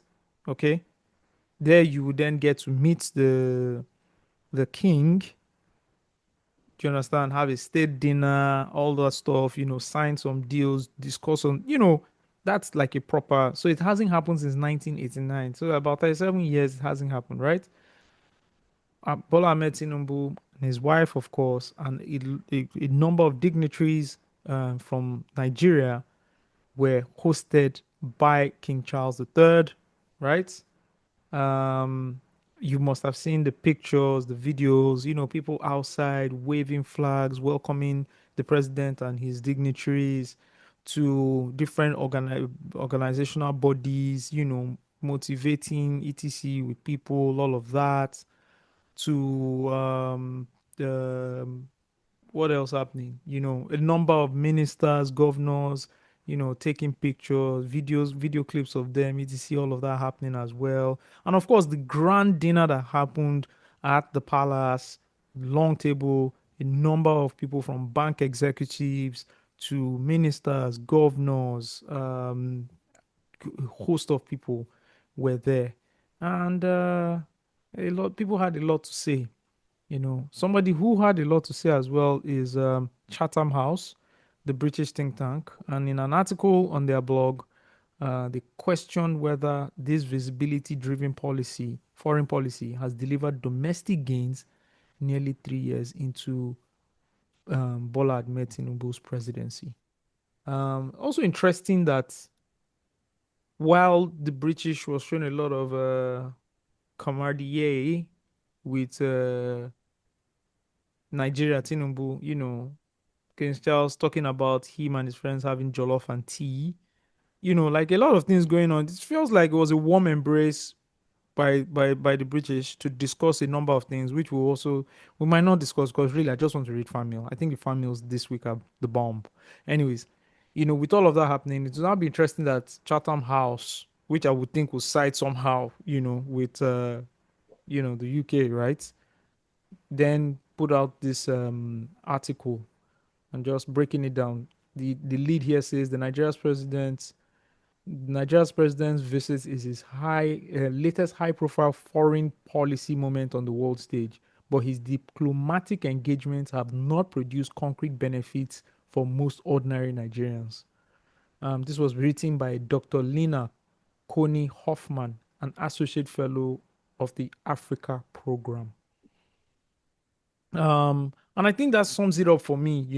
I think very nice visits, everything going on. How does this translate to long-term benefit for the ordinary man? That's where this, at the end of the It day, doesn't. This is propaganda for Tinubu. This is him showing that, he is the Nigerian messiah, political messiah at the end of the day. But you take nice pictures with King Charles, you see a lot of golden carriages, everything, pomp and pageantry. But it doesn't affect, during his visit, there was a bomb blast in the northeast, right? 28 people died. Yeah, Or and they just 27, gave yeah. they gave you the stock, what's it called now? Statement. The usual ones with condolence, something, and they move on. This government is clearly detached from the realities on ground. It has always been like that since day one, and it won't stop now. It will continue till the last day in his eight-year tenure. At the end of the day, so what this is just a boost for Tinubu's global profile, which I think he's hungry for now, since Trump started his madness. Anyway, but it's just a waste of resources because I just see a lot of politicians going there and they will have their, what's it called, is ESTA code, and just wasting public resources while people are at home. There's a global fuel crisis that the president has not even spoken about yet. Yeah. In terms of environment, there's a heat wave in this country, worsened by the electricity, which is compounded by the fact that the federal government is owing, I believe they're called Gencos, trillions of naira. Nobody has addressed that. But I should not care because I'm seeing my president walking to his colonial masters, kissing the ring, going to meet the British Prime Minister. That doesn't come. How does that affect my own life? At the end of the day, I can't buy fuel. There's heat, inflation is there. FIS is sending emails that we should remember March 31st is a day for deadline for tax filing. So at the end of the day, man, we are the two detached people. Let Tinubu do his own rubbish. Me too, to do our own. At this point, I could care less what Tinubu is doing. Because I know that it won't affect me positively. So let me go and hustle. Let me double my own hustle, as Nigerians say. For me, I'm just too cynical about the man, though. Like, I just feel like anytime I see Tinubu doing something and he's taking something seriously, I just feel that I automatically believe that it's for the benefits of him and his cronies. Like, I just automatically, I don't even have. That's just how I feel. It's just because of, I think I have so many, like I have basis or whatever it is, like to back up my belief. You have enough grounds. I have enough grounds to do that. So, I think the most interesting thing for me was just seeing the fooling of his cronies, like everybody around him during this trip, from the guys who told him goodbye, who were there to wave him goodbye on the plane, went into the plane with him, then came down in the UK to welcome him, to the guys, to the Sheyi Tinubu city boy movement who also traveled there, the likes of the Kobana chief priest who traveled. Like, the president of the country is going to the UK, the first state visit since In 1989 or in something, like plus Babangida, 30 years. Yeah, plus right? 30 years. Yeah. And you're seeing pictures of Kobana chief priests there. Like, It just shows you the level of political discussion and thinking they have in APC. I'm thinking that we are dealing with. Like, we are seeing what's the name of the pastor? What's his name? So there's a pastor there. Like, what is happening? The Pastor Toby guy, like, Oh, man, that is bro, no. See, I didn't even know he was bro. there because You I know didn't want to what? watch it. But bro, You, if you have you are not saying the person that me I saw, and I'm Who still tell freaking us out. that? Tell us. Who did you United see? Kingdom gave Tony Kabaka visa. You didn't see So- Tony Kabaka? I saw it in the group where you guys were mentioning it, but I didn't see There's the a actual whole footage. full video of him. He's wearing a jacket. Yeah, Tony I'm telling Kabaka. you. so when you're And saying trust Tony me, Kabaka and Cubana chief Chief priest priest. and Yeah. pastor pastor Blingy blingy. blingy blingy, Yeah, you cannot expect me as a Nigerian now who has the Yeah. real life issues to deal with to take you seriously. I'm to not. take you seriously. It's Yeah, it's like- I'm impossible. not. It's almost like Obama is running and I'm seeing Big Mitch. Part of the people call Big Mitch. What's that other guy? The opposite of Dr. Umar, the gangster version of him. Austin White. Yeah. He's like understand? using Yeah, Charleston so- White. I am pulling seeing up with Charleston Obama. White. man. What's the We're name not of the guy ready. that We're not signed ready. Scarface? Big Mitch. Already. No, not Big Mitch. The guy that signed them Scarface, Ghetto Boys back then. The guy that his son signed Drake. J Prince. J Prince. It's like I'm seeing J Prince at Obama Kamala Harris's presidential visit or something. Do you know And that then since J this? Prince is there talking about Obama. Do you know that since this Do you election understand? crisis? Do you understand how weird that is? Yes, now this leadership just shows you that look, Nigerians are your own. Anybody that is shouting APC now wants to get money from APC boys. That's all. That's all. It's hustle. Or is fully immersed in the hustle. hustle. Yeah, it's I hustle, only bro. pity for the deranged, and I call them deranged because if you're not making money from the Ashwaju camp and you are suffering under heat, right? Terrorists can come and kidnap you at any moment, and you're still saying APC, you should be. I will sponsor your 2 years in Yaba left because there's something deranged and clinically wrong with your mental facilities at this point. A government that is more concerned about propping its standing internationally and not ready to do the hard work at home is not the one I'll take serious. So when they are doing their February election, I'm sitting there in my house because this is a farce. It's a joke. And since Nigerians were not ready, let everybody continue to be joking. Simple as that. I tire. Actually, this Chatham House website on Africa is some really good stories here, Steve. Yeah. Yeah, like some really good stories. Yeah, I'm going to be reading them because I read Semaphore, the African. Yeah. section of Okay. Semaphore, Yeah. But this is good. I like this. I'm going to add this to my reading list. Some really nice, good writing here. Of course, they might have their own agenda too. I'm not saying they won't have their own agenda, but Bro, did you see the video of a special advisor to the governor of Delta State saying Yeah, that saying that that he's on vacation and they're disturbing him? Oh, I found that. Oh, yes. God bless you. Is that of the same city? That's of the same state now, Abi. I think I Yes, see. now this Delta State now. Same Oh state. See, my yeah. God, What I we see didn't with special see advisor, that. special advisors are not advising anything. I've seen special advisors talking more about Davido and Wizkid. They're talking about their affairs in their own states. Oh, The man, I quality didn't see that of video. political leadership in this country. Are they fair? I watched the video. A special advisor, he said, "You people don't disturb me. I'm in South Africa enjoying my vacation. Look at the sun." Yeah. I'm going to ask Grok for it. I need to play for you. Shout out to Nigerian democracy. The best of the best. I'm going to add, I like Grok. Grok also has like all the tweets going on at the same time. So I'm just going to ask you, who is the special advisor from Delta State who says He's on vacation in South Africa and should not be disturbed. Don't come and disturb my chillings. So it says searching on the web, searching on X.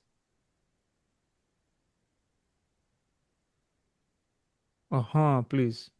He said the special advisor from Delta States who made the statement about being on vacation in South Africa and not wanting to be disturbed is called excessive.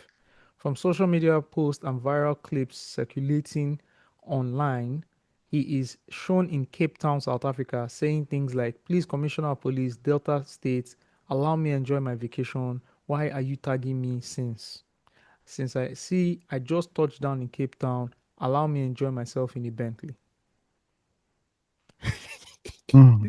This is, guys, this is unreal. Okay, thank you. I've seen the video. Dream. I've seen the video. You guys need to hear the video with me. I've seen it. Commissioner of Police, Delta State. Allow me enjoy my vacation. I'm not able to see as they all they track me since I just touched down Cape Town. You know, understand? I just touched down the green side. You know, understand? Allow me enjoy this vacation. What it be rape festival? They see when they come outside with their mats, they tell us, say they announce some, say any get a cash outside, they go molest them. We can't move level with that one. Now not get respect for woman body. Everything I'm gonna talk. Mama, Commissioner of Police, now you don't know your work. Eh? That means if you wake up tomorrow now, go start robbery day festival. That day, so I go you rob everybody. Nothing go happen.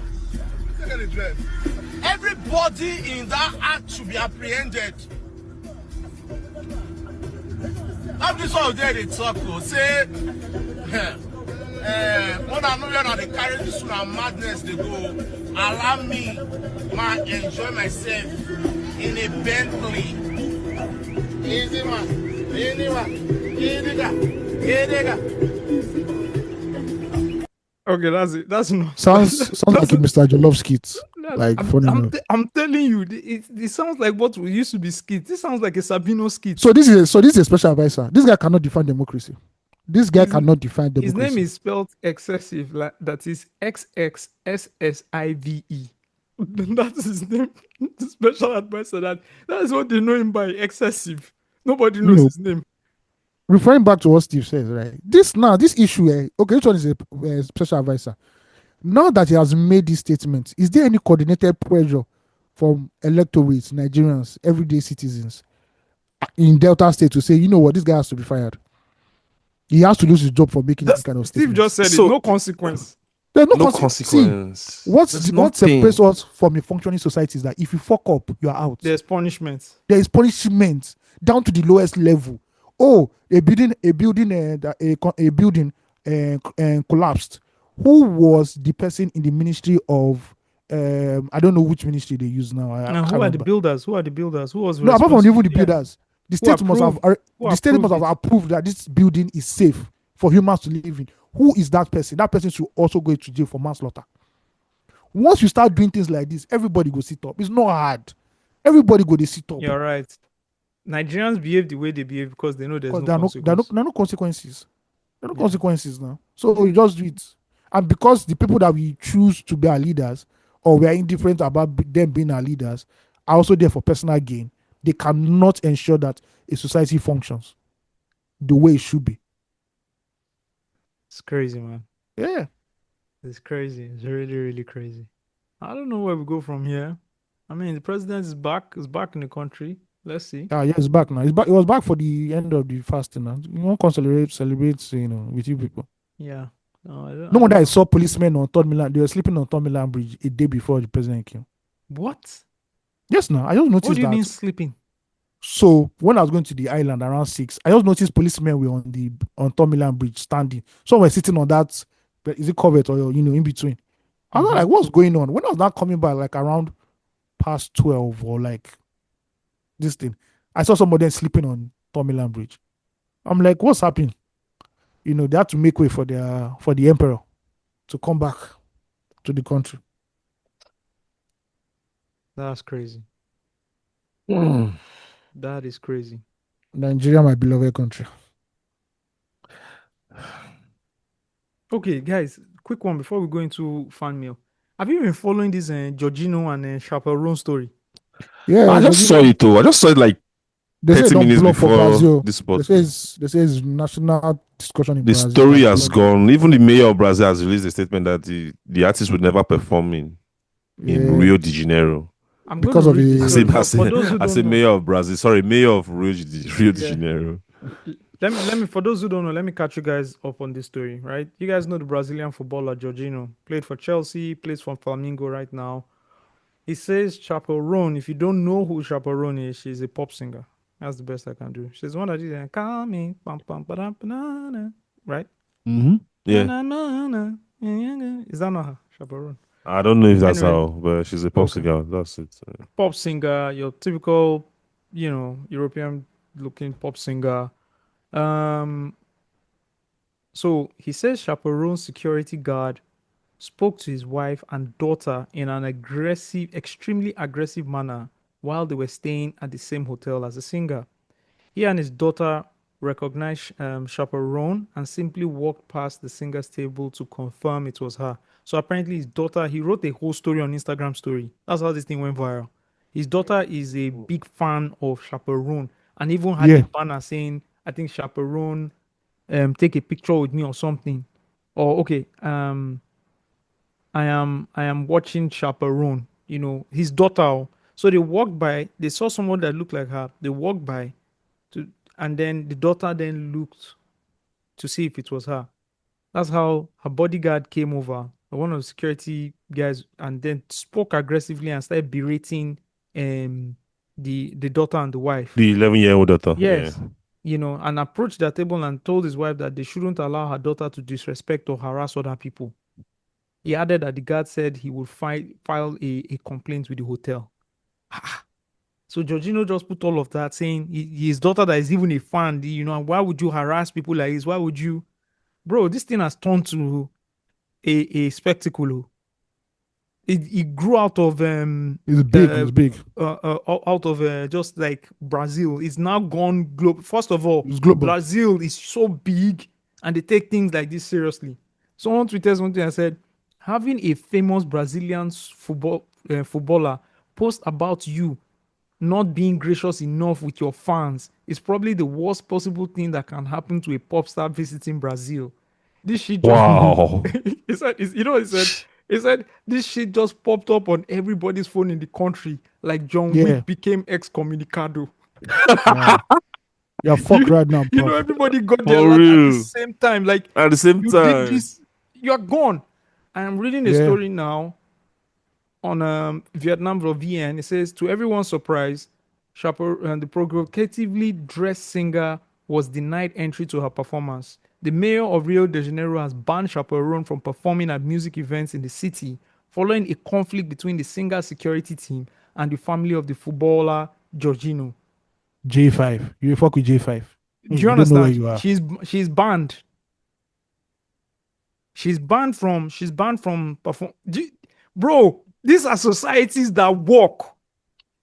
Bro, Rubbish. in Nigeria, please do not be surprised when I say this. In Nigeria, the woman and the man and the child, they're in jail.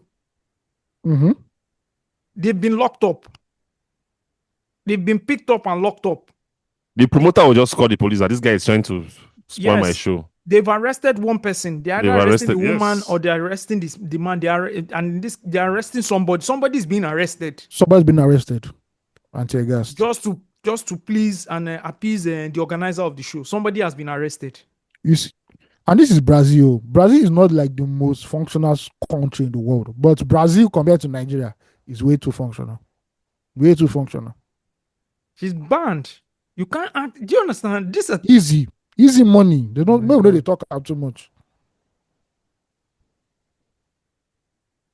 On March 22, Men's Journal reported that the mayor of de Janeiro, Eduardo Cavalier, had announced via his social media that Chaperone would not be allowed to perform at the Todo Mundo Norio event during his term in office. He has also invited Jorginho's daughter as a guest of honor. As long as I am in charge of this city, this young woman will not perform at Todomondo Norio. I think Shakira would do the same. Huh. Or more. So Todomondo Rio is a series of free international music events that take place in May on Copacabana Beach. The goal is to promote local economy and tourism. Do you understand? And all of that. So people travel. So there was one that Madonna performed in 2024. Remember that one? That they said Yeah, like 1 million people showed up, or some one yeah, ridiculous number, hundreds of yeah, yeah. thousands of people showed up. You know. Then Lady Gaga did in 2025, and Shakira was expected to be the A country, headliner this a year. country that Like, gets tourism rights is Brazil. It bro, gets it very right. I had a Brazilian colleague who was explaining to me, like she was traveling to Brazil for a few. She was going on leave and she was going back home. She was going to Brazil and she was explaining to me her journey going back. Because I thought, okay, Brazil won't fly. I said no, they will. Brazil big. Oh. Brazil is so huge. Brazil looks like a Have you continent, seen their football league? Their football league is not straight. Oh. The- Brazil has a very complicated football league because the country is just too big. bro. She said she'll first get to Rio. Then when she gets to Rio, she has to take another plane. Then when she takes the plane, she then has to drive for like a few hours. I'm like, what? Oh, She now pointed to me where it was in the map. Brazil is huge. And I thought about it. Man, this country is huge. It's huge, you know. Huge. That's a big ass country. You know. Anyways, chaperone, please be nicer to your fans. and like this is the second or third incident, like fan interactions in the last one month Wow. or so. I read, yeah. So Wow. there's Okay. something definitely going on there. Fix up. She better fix up. Fix Let's up. fix up your I'm life. purposely skipping a lot of things that happened with the president's visit to the UK because I don't want to just get infuriated. Do you Yeah, understand? yeah, yeah. You'll get mad with Yeah, there are a lot with of which things that mention. happened that Yeah. were on social. Those ones that were acting as if they were attending a wedding. Do you understand? Posting pictures. They forgot that they are public office holders and Yeah, started yeah, It's, yeah. it's so easy to posting see pictures how and selfies like as if they were attending a wedding or something. it's so easy Yep. to see how Celebrity wedding. slave trip happened in real time. Let's just let's just say that with their behaviors. No problem. Let's keep it moving. I wanted to we're reading fan mail. Fan mail, guys. It's been a minute, but we got fan Let's mail go. from you Let's guys. go. Let's go. This is from Ella. Ella says, I know you don't like long fan mails. Hi, Osagie, OT2, and Steve. Osagie, before you start moaning, I promise this is short. Don't sigh halfway through. No problem. I've been meaning to write to the pod for a while now, but I never had one solid reason to. Now I have different things to say to each of you, so I feel fully justified sending this message. Osags, you've mentioned Fargo, and I confidently told my husband it was a true story, which is why we started watching it. After finishing it, I went to research and found out that the true story disclaimer isn't actually true. My husband has not let me rest since. He keeps reminding me to send this message so so you too won't be going around thinking those events really happened. Oh wow, I need to do my research because things is based on a true story, and I think I did one, and I checked some things, and they said oh they were loosely interpreted, you know, but maybe not actually. I don't know. But they said it was loosely interpreted that they added a lot of things to it, but like the base of the story was the same. That's what I saw somewhere, anyways. But if it's not, I'm sorry, Ella and Ella's husband. Please, continue watching your non-fiction content. I'm sorry. On a serious note, your constant messaging about adopting AIs and LLMs has genuinely made me better at my job. You've made it practical and less intimidating, and I appreciate that. I appreciate you too. Just keep using it. Use it to your what you might call it, to your advantage. Makes you Yeah. faster. Makes you some mundane task you should be doing, bro. I was telling the guys in the group the other day. I was building a new financial template, right, for 2026. I want to build something different and have like more intricate details. And all I did was I wrote the prompt to Claude. I'm using Claude now, right? And this Claude gave me a whole Excel workbook with all 12 days, all 12 months, and a breakdown of everything. like a full breakdown on the Excel sheet had, January all the way to December, and each page had a full breakdown of how I can impute what was spent that during those periods, groceries, whatever. Each page cleanly done. I just needed to do some cleaning up, but the formulas were there. So it's not just basic like write down. It already included the formulas and everything. And that's what. So it saved me like at least some time. Building all of that. It saved me that time, and I was able to quickly just input what I wanted to input and keep it moving. So makes you faster, makes you smart. You know what? In fact, I was doing something at work, right? And I needed to break down a set of equipment into like different intricate parts. And all I did was just feed Copilot, and the thing gave me an Excel sheet with the Excel workbook again with 4 different pages with the full breakdown of how I need to put it, the fields, everything with all the formulas. So if I fill in one place, it transfers to another place. Do you understand? And that's Copilot. Yeah. So again, that would have taken me 1 hour just thinking, doing, and within 5 minutes, I had it already. Makes you more efficient, So please, but again, understand the details of what you are doing is usually giggle, which is garbage in, garbage out. So if you want to be more accurate with what you're doing, then be more accurate with your prompts. Again, try to write your prompts as cleanly and simply as possible. And the more you do it, the better you get at it anyways. Like I said, the future of prompt writing is in metadata. I think I shared that one with you some time ago, guys. Yeah, last week. Yeah. So it's the same thing, man. Anyways, let's keep going. Ella says, AOT2, since you don't want to add songs like Winchy Winchy to your top 50, still judging you small, please make a Spotify top 100 playlist so lazy people like me can go straight to the bedroom. Also, I'm actually trying your 5 minutes a day reading advice. I struggle with books, but I swear I'm trying. Better late than never, right? Yeah. Now small now. No be. I don't. You can't just start reading for 3 hours a day. You have to start a little bit. So yeah, 5 minutes is cool. Just try and be consistent. Even me, I've not been that consistent this year, but I should get back to reading very, very soon.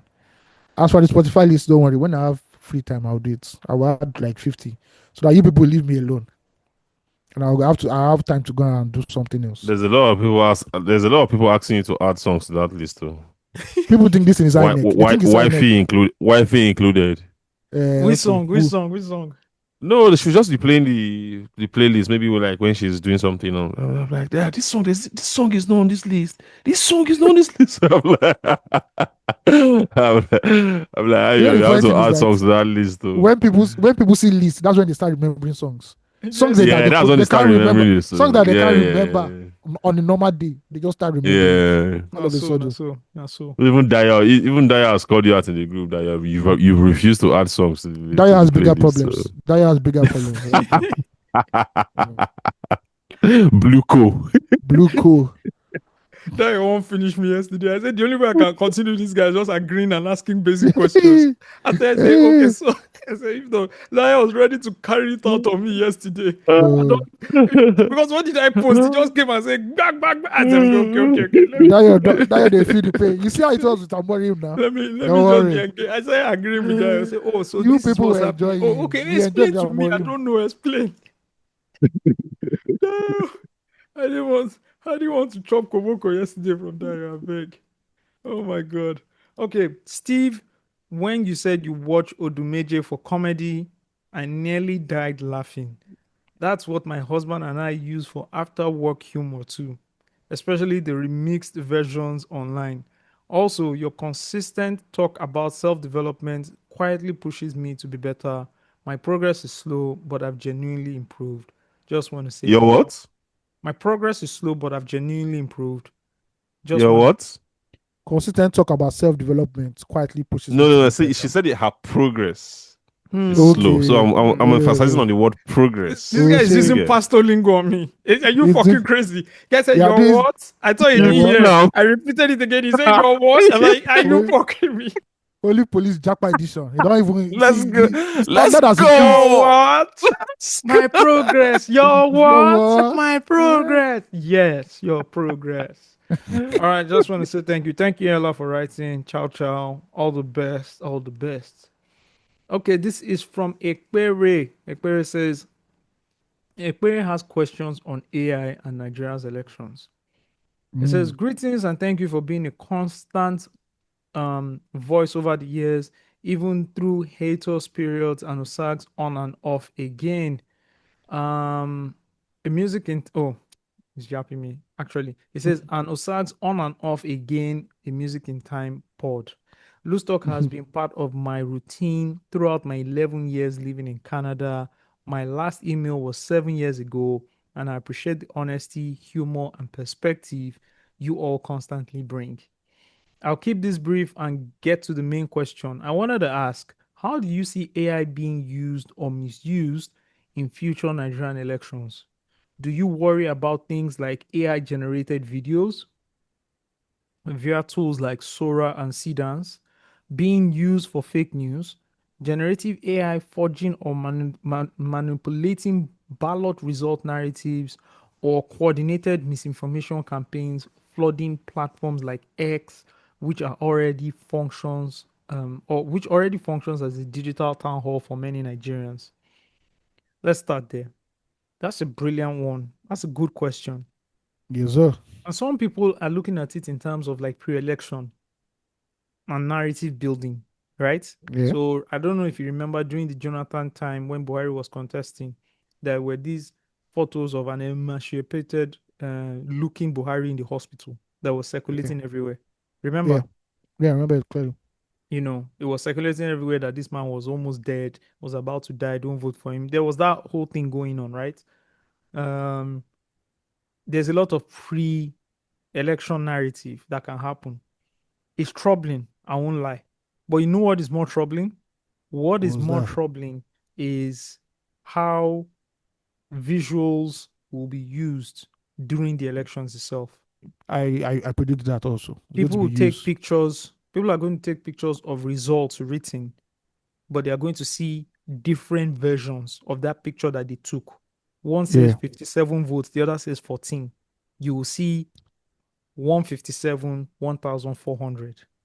Cleanly written. You know how you can give Grok a photo and say turn the Yeah. 14 in Biro Max to 1400, and the thing would look as if it's real. Yes, sir. We are going to see different kinds of manipulation, visual manipulations mostly. Oh, the Mm-hmm. ballot box wasn't here. No, it was here. There were It was soldiers there. snatched. You Yeah. understand? Oh, it wasn't snatched. It was this. You know, a lot of manipulation with videos, a lot of manipulations with pictures mostly. We're going to see a lot of manipulation and a lot of misinformation with all of that. And I think people are going to play on this thing a lot on all sides.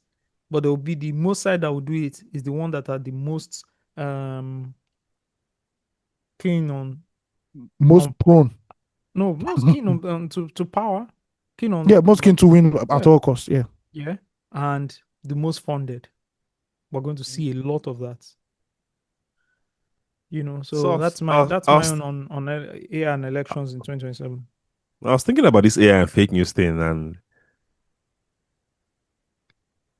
it led me to even understand that with every like we've had like challenges with fake news with Yes. every invention. So think about how information was distributed before the printing press was invented.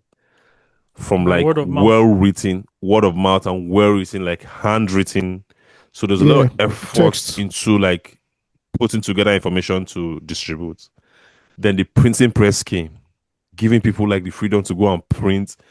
Bro, at that time it was wild. I was reading about it, and they said then, in short, one of the most famous texts was something called Hammer of Witches, which was a guide on how to identify and prosecute witches. The book became so popular in 1487 that the government had to start putting out official like statement to say, "Oh, this thing is This fake. thing Oh, is not please real. don't go about killing people."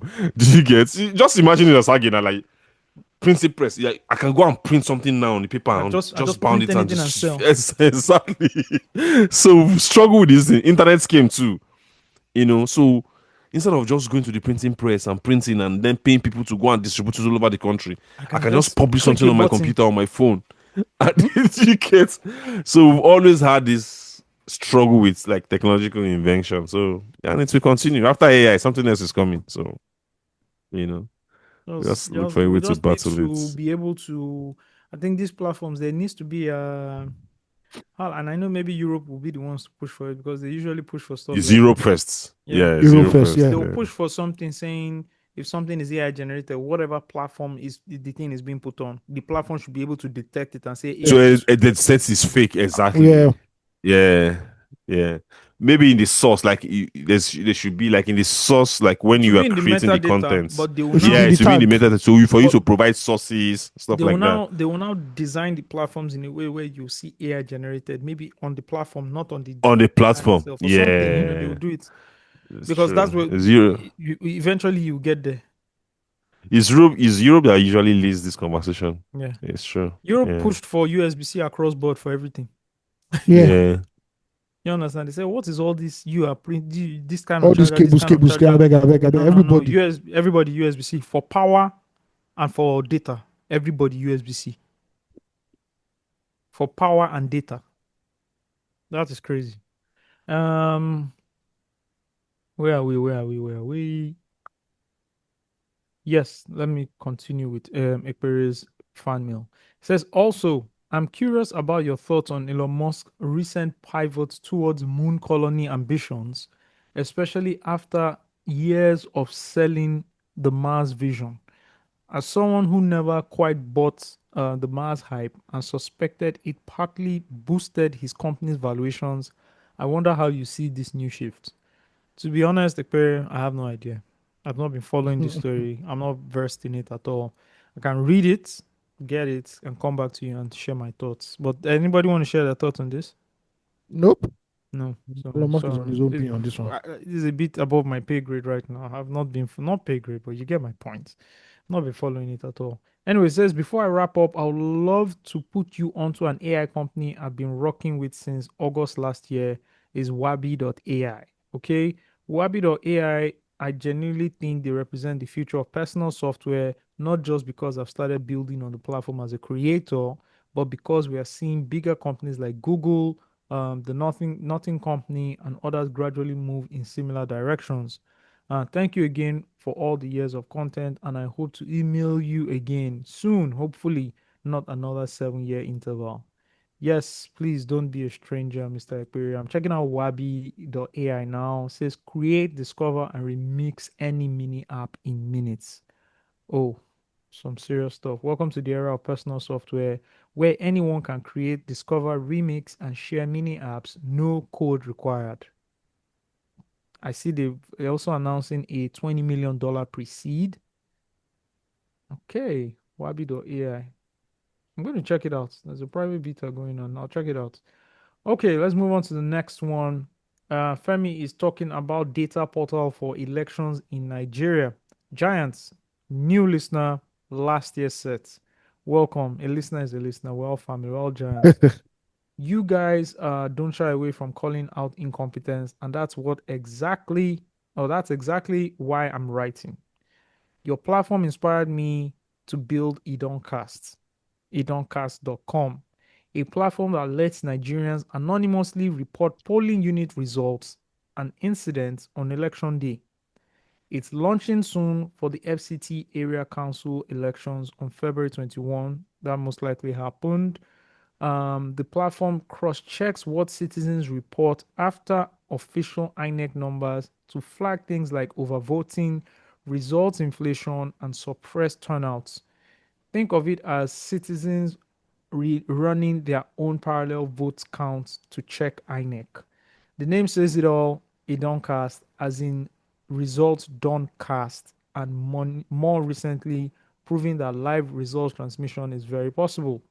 Difference is instead of waiting for INEC to tell us what happened, the people report what they saw with their own eyes. With the election less than 2 weeks away, I'm trying to get the word out. Oh, I'm so sorry. We're just reading it now because we haven't read stuff in a while. But yeah, I think you should walk to the next election or the big 2027. Anyway, it says quick background on him. I am a Harvard trained policy analyst, an urban planner. Planning degree confused my parents, but thankfully both degrees were at Harvard because I can't come and study law in a lawless country. I feel you. I also run Simple. I also run Nexus Engineering and Planning focused on Nigerian infrastructure and geospatial solutions. Please keep speaking your truth. These conversations matter. Shout out to you, Femi. I checked idoncast.com. I don't know if you guys have opened it on your end as I've well. opened it. Yeah, It looks good. It looks it's good. clean. Yeah, the UI is good. Is really good. And the UX, of course, pretty good. I'm sure it looks good on mobile as well. I see you've already started populating. You also have an insight section, you have a resources section. For live results, yeah, yes, I believe you're setting the whole thing up. But yeah, it's looking good, right? I love the way it looks. I This is think good. yeah, I think the biggest issue here would just be validating the results you're talking about. That's it. I think, but I see what you did for the 2026 elections here. I'm looking at it now. Select yes, select election contest, select LGA. I'm about to select the ward. I'm going to choose What? Garki. Then Then select the polling polling unit. units. I'm going to choose Duse Primary School and then view results. And then I can see the results. This is really good. This Yeah. is, yeah, you want this for two reasons. You want this for real time, and you also want this for a database, Mm-hmm. right? You also want this as a database. 5 years from now, I can come and check. I can do some very nice analysis on what the voting pattern has been, etc, etc. So I think it serves those two purposes. Another thing you can do, right? It don't cast is, and I know you want this to be a parallel to what INEC is saying, but obviously you have to still publish INEC on your platform. I think you can take all the data from the previous elections and put it on your platform as well. I want to know what the 1993 elections was, Yeah. for research purposes only. People want to check how did Even 1961. SDP, how the SDP do in a certain block. So if you can get that data too, you can put it up as just previous elections, right? While you're focusing on next sets. But it's good. I think your biggest issue, bottleneck would be not bottleneck, but like biggest problem to solve would be verifying even what user generated content brings to you. Not just taking everything because again, we just talked about AI manipulation, right? How do you vet these people? How do you vet these results? What is your strategy and methodology for vetting results? Do you have to see two, three, four versions of the same thing for you to confirm? Do you want to have people on ground there that you pay for projects? Like how do you want to get it done? I also think what you need, what you can do, I don't know what your budget is, but what you can do for the 2027 elections coming is also just have like physical presence, and you can get students you can pay for a day or 2 days to just be around, right? They don't need to wear, even if they want to wear your branding, whatever it is, there's a way you can also walk on ground to get pictures, some facts and everything, make sure everybody's safe, and then you can also use all of that as content while you're repurposing other people's content on social. I also think there should be a social strategy to everything. You're also announcing election results on platform and then directing people here, or having that cross pollination between you know your followers, or building followers there, then bringing them here, then the ones here taking them there as well. I remember what we did with one of the elections at Pulse. I don't know what year, but we did a fantastic job. Everybody hands on deck. We sent reporters everywhere. Even if you were covering fashion, you had to cover the elections that day. Remember, It's not you 19. know, No. yeah, was that 2019?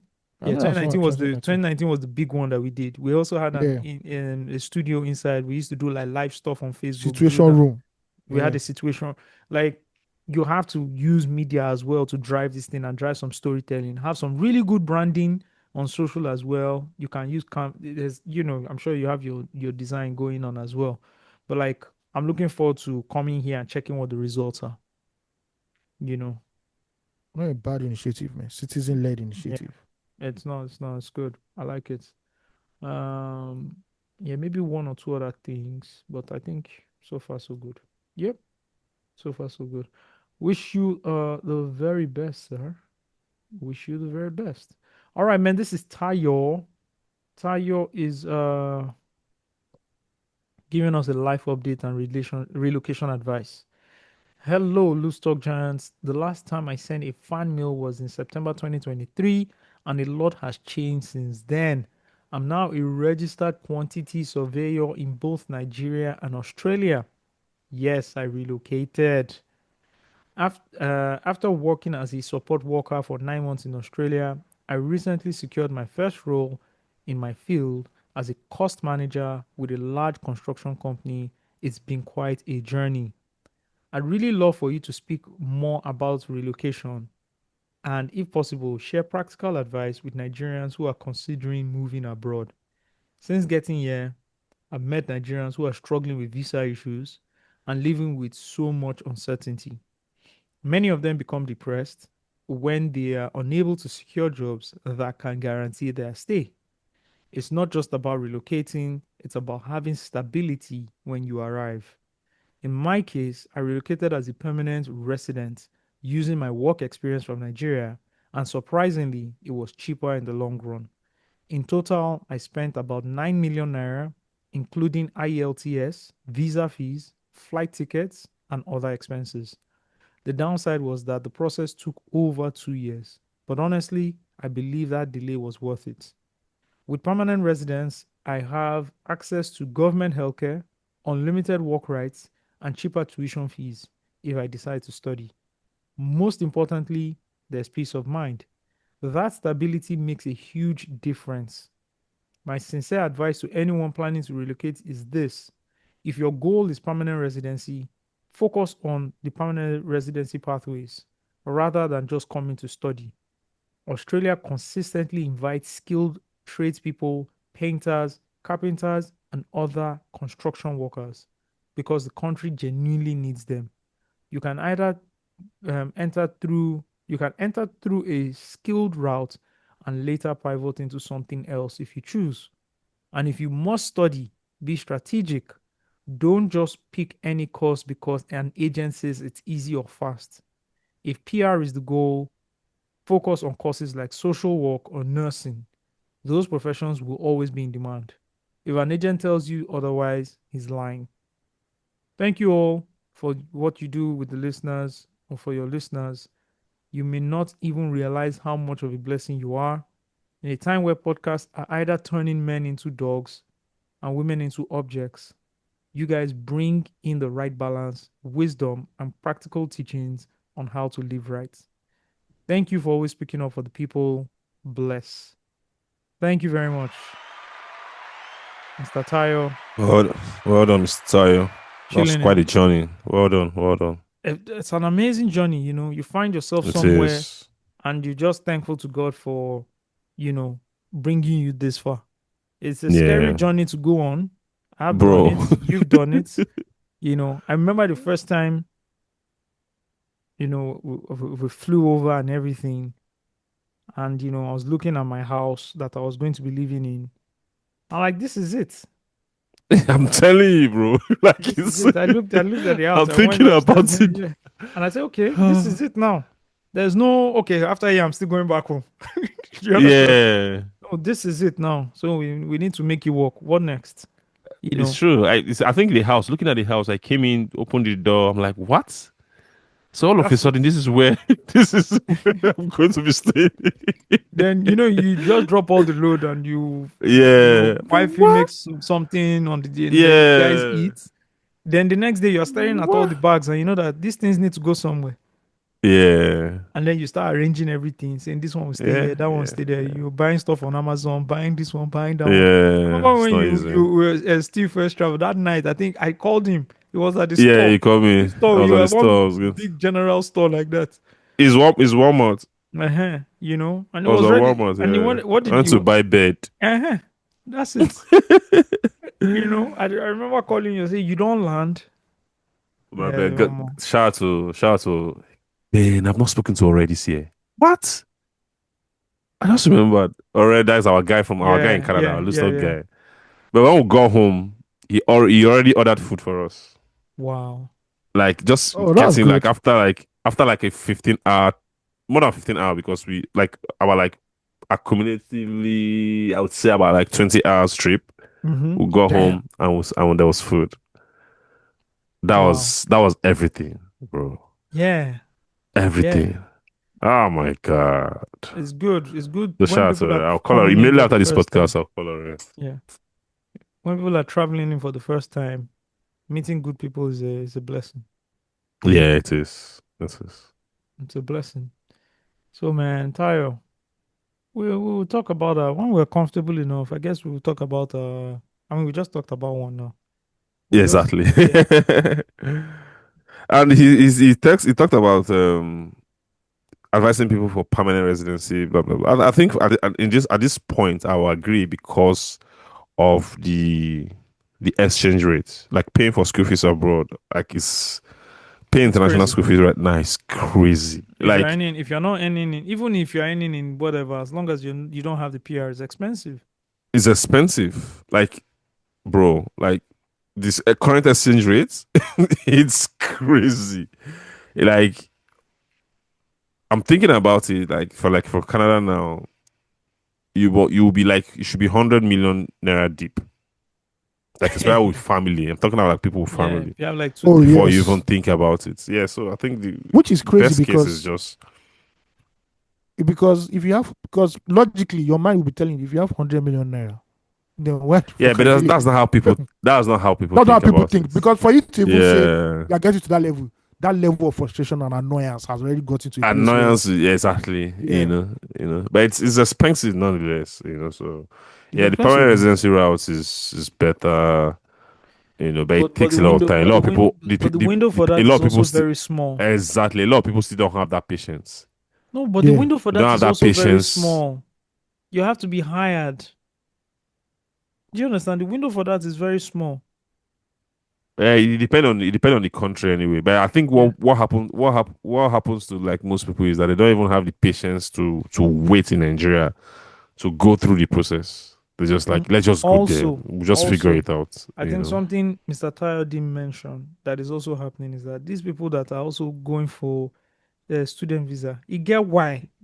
You Hail get why Mary. too. You get Yeah, you why get why because too. ordinary Yeah, like work, they no get skill sets. yeah, you get why Mm-hmm. too. You Do you get why. You understand? get You why. get why people Yeah. they go do student work. No be say then sabi book like that or they won't read book. Do you understand? Is these It's because they true. can't get jobs, they can't, Yeah, they skill can. job, Yeah, yeah.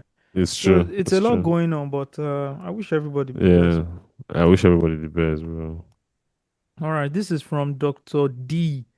Dr. D says a message sent with love. Why do I feel like Dr. D is about to spank us? Dr. D, here, okay. Dr. D is saying this is a I've seen long. it. You've seen it, okay. Yeah. Dr. D says this is a long one, so please bear with me.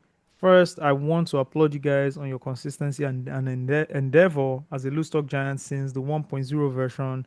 I can say that I've thoroughly enjoyed all the episodes of this pod and respect the different perspectives you all bring to the conversations. Wow. 1.0. 1.0, guys. Them days.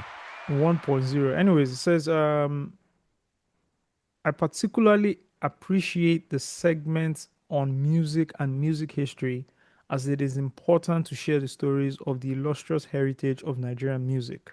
Keep up the good work. Now, I'll get to the point of this email. I think there's a need for more introspection from the group when it comes to discussions around feminism and issues surrounding women. In the recent interview, Lingua Franca, Osags played a video where an interviewer asked the lady about how society would function for women without men, for example, doing tough jobs. I found that soundbite and the comments around it to be very misguided and dangerous. I understand the need to address extremist views because they can be discontenting, but as men, we have to be mindful and show allyship where we hear women make comments about not wanting men to exist. Inflammatory tweets are simply a symptom of women trying to be heard. According to the UN, 1 in 3 women have been subjected to physical or sexual intimate partner violence, non partner violence, or both at least once in their life. 35% of women. Femicides are also very common. In 2024, 50,000 women were killed by their intimate partners or other family members. This is before we address rape, bullying, child marriages, and molestations, of which women are firmly represented in the statistics, as well as other issues stemming from the imbalance in domestic and childcare labor, lack of reproductive control, and of course, career glass ceilings, significant pay gap, and limited access to specific careers. All these are issues women experience daily in a world built in the image of men. As men, we hear or see incendiary comments. Uh, uh, uh, when we hear or see incendiary comments, as should, let me take that again. As men, when we hear or see incendiary comments, we should have grace for those saying it while trying to understand why they are saying it. We're a privileged group and should use our social capital to support and advocate for women. Finally, I have to address the soundbite because it was quite comical. It's really something some might call red pill, a kind of Charlie Kirk style of debating that is intellectually dishonest. If you think through every question of the interviewer asks, you will find answers that don't minimize the intelligence and capabilities of women. I laughed particularly hard at the interviewer asking about who will protect women. My question is who will protect women, or who my question is who will the women be protected from? That's a good one. I won't address the discussions around fMRS because those theories are designed to elicit fear in men about women autonomy or female autonomy. I encourage all men to show empathy and help improve the lives of the women around them. Wokeness is a form of empathy. Okay, I know Steve won't like that last line. Wokeness is a form That of line, empathy. Dr. D, right? That line, me and you go get skill again. However, I do see Dr. D's points and I agree largely to them. I also think most times when we talk about these things is the extremist points that we don't want or that we frown upon. Any other thing, I think all the numbers you said and the stats you've given up, I agree to it. And I Yeah, do think that, there should be some form of equity, not just even equality. Do you understand? In certain areas, that I that is agree. granted. But Yeah. I'm also trying to say there are some people who have weaponized these things and used them for their own agenda, right? Or use them to build a community and make money off unsuspecting people. Facts. Like we've all said on this pod, extremism is our red flag. Once an ideology, a philosophy begins to push towards to an extreme level of gets to an extreme level, then it cannot be easily manipulated by outsiders who jump on it and use it at the end of the day. And we've seen that in how pure feminism was and how it wanted to level the playing field, whether professionally or even stop femicides in Nigeria. But you cannot deny that the rhetoric that we are seeing online has strayed away from that. Is there frustration? We agree there's frustration, yes. But when extremism now begins to hijacks a philosophy, an ideology, a movement, and begins to use it for its own motive, then we have to call BS on that. And that's where me I always call BS on that because this is not helping anybody. The people that you are claiming to help, you are not servicing them in any way. So that's where I draw the line. And I've never ever appreciated wokeness as a solution to anything. We've all seen the death of the woke culture, right? So that's it basically. Extremism is where me I draw the line. But in terms of fighting for women's rights, championing causes, I'm down for all that at the end of the day. But when the language becomes muddled and distorted for private reasons or private gains, then hey, sorry, VAR time. You have to look at the screen. What does that mean? You have to look at It's this. VAR time. You have to say, hey, your leg don't Well, that was yeah, a foul. I'll prefer not to. I'll say debate.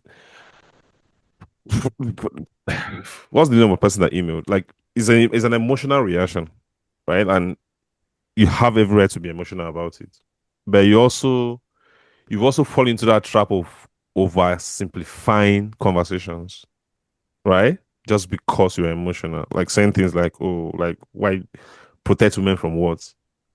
Do you get? It's not. Is oversimplifying it because it's inaccurate. Even in a world without men, people will still feel crime. People will still face crime. People will still face danger. It's human nature, and it's also a fact that most men are not violent. Because if most men are violent, the world as we live in today would not exist. So it's important that we know how to filter conversations and have the right conversations. That's just all. Like, instead of oversimplifying issues, or men, if men don't exist, who do women need protection from? That's not even a logical comment, like statement, right? If you think about it that way. But like I said, there's no way, there's no need going back and forth, because I understand why you are emotional about this. Because this is something you face, you deal with in real life, like, so there's no need to have a debate about it. So shout out to you. Thank you for writing in. Appreciate it. Okay. Before we go on, let's go for a quick music break. And when we come back, we have some more fan mails for you guys. You guys Yeah. good? Yeah. Let's go. All right, let's do this. Logo. Speech to jail. Sometimes they are go still for floor. Fame go carry me straight up. Don't call me baddest for nothing. Open opportunity for me, the energy. Days go day, I go drink garri. Come on, no day for me, ni shaki. Praise to the Lord, King be happy. As you go, yeah.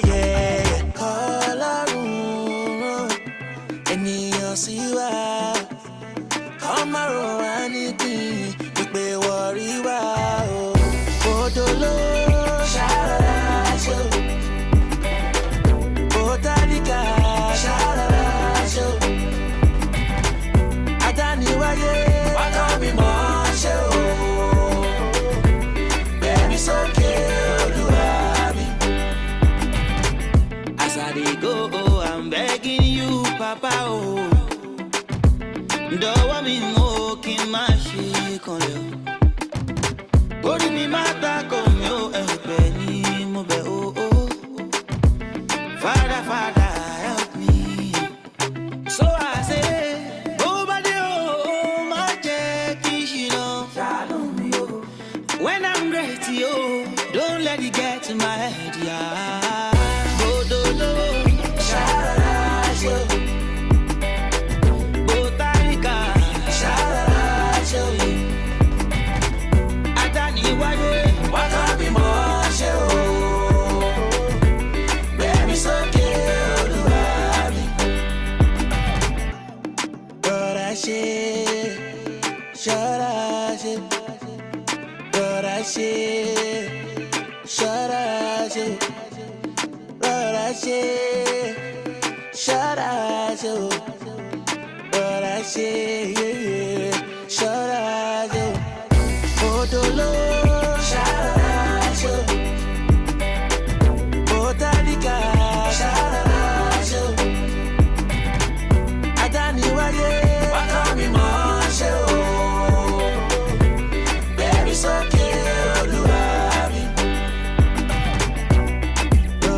sókè Olúwa mi.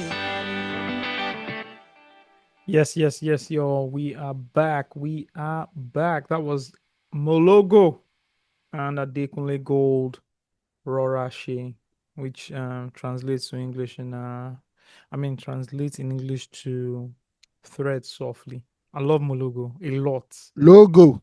A lot.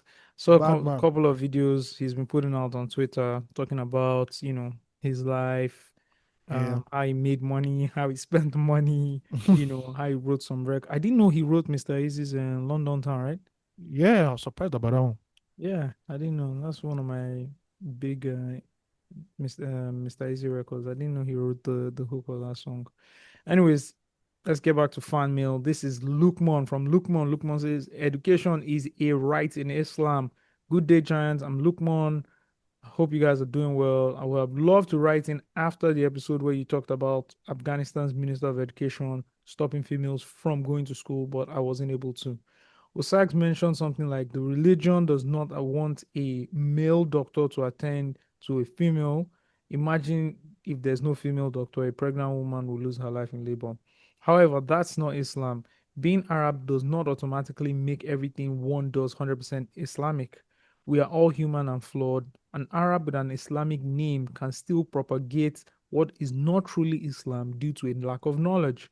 I'm studying in Cairo, and trust me when I say that my mom, who can't speak Arabic, practices Islam better than some Egyptians. As Yoruba people say, knowing Islam comes from seeking knowledge, not from personal opinion. Firstly, Islam encourages education for everyone. The same religion that prefers a female doctor to attend to a female patient also recognizes a female doctor must be first educated and trained. So, education is a must for both males and females. Secondly, although Islam prefers female to female medical attendance, there are situations where a male doctor can attend to a female patient, especially when there is no qualified female specialist available.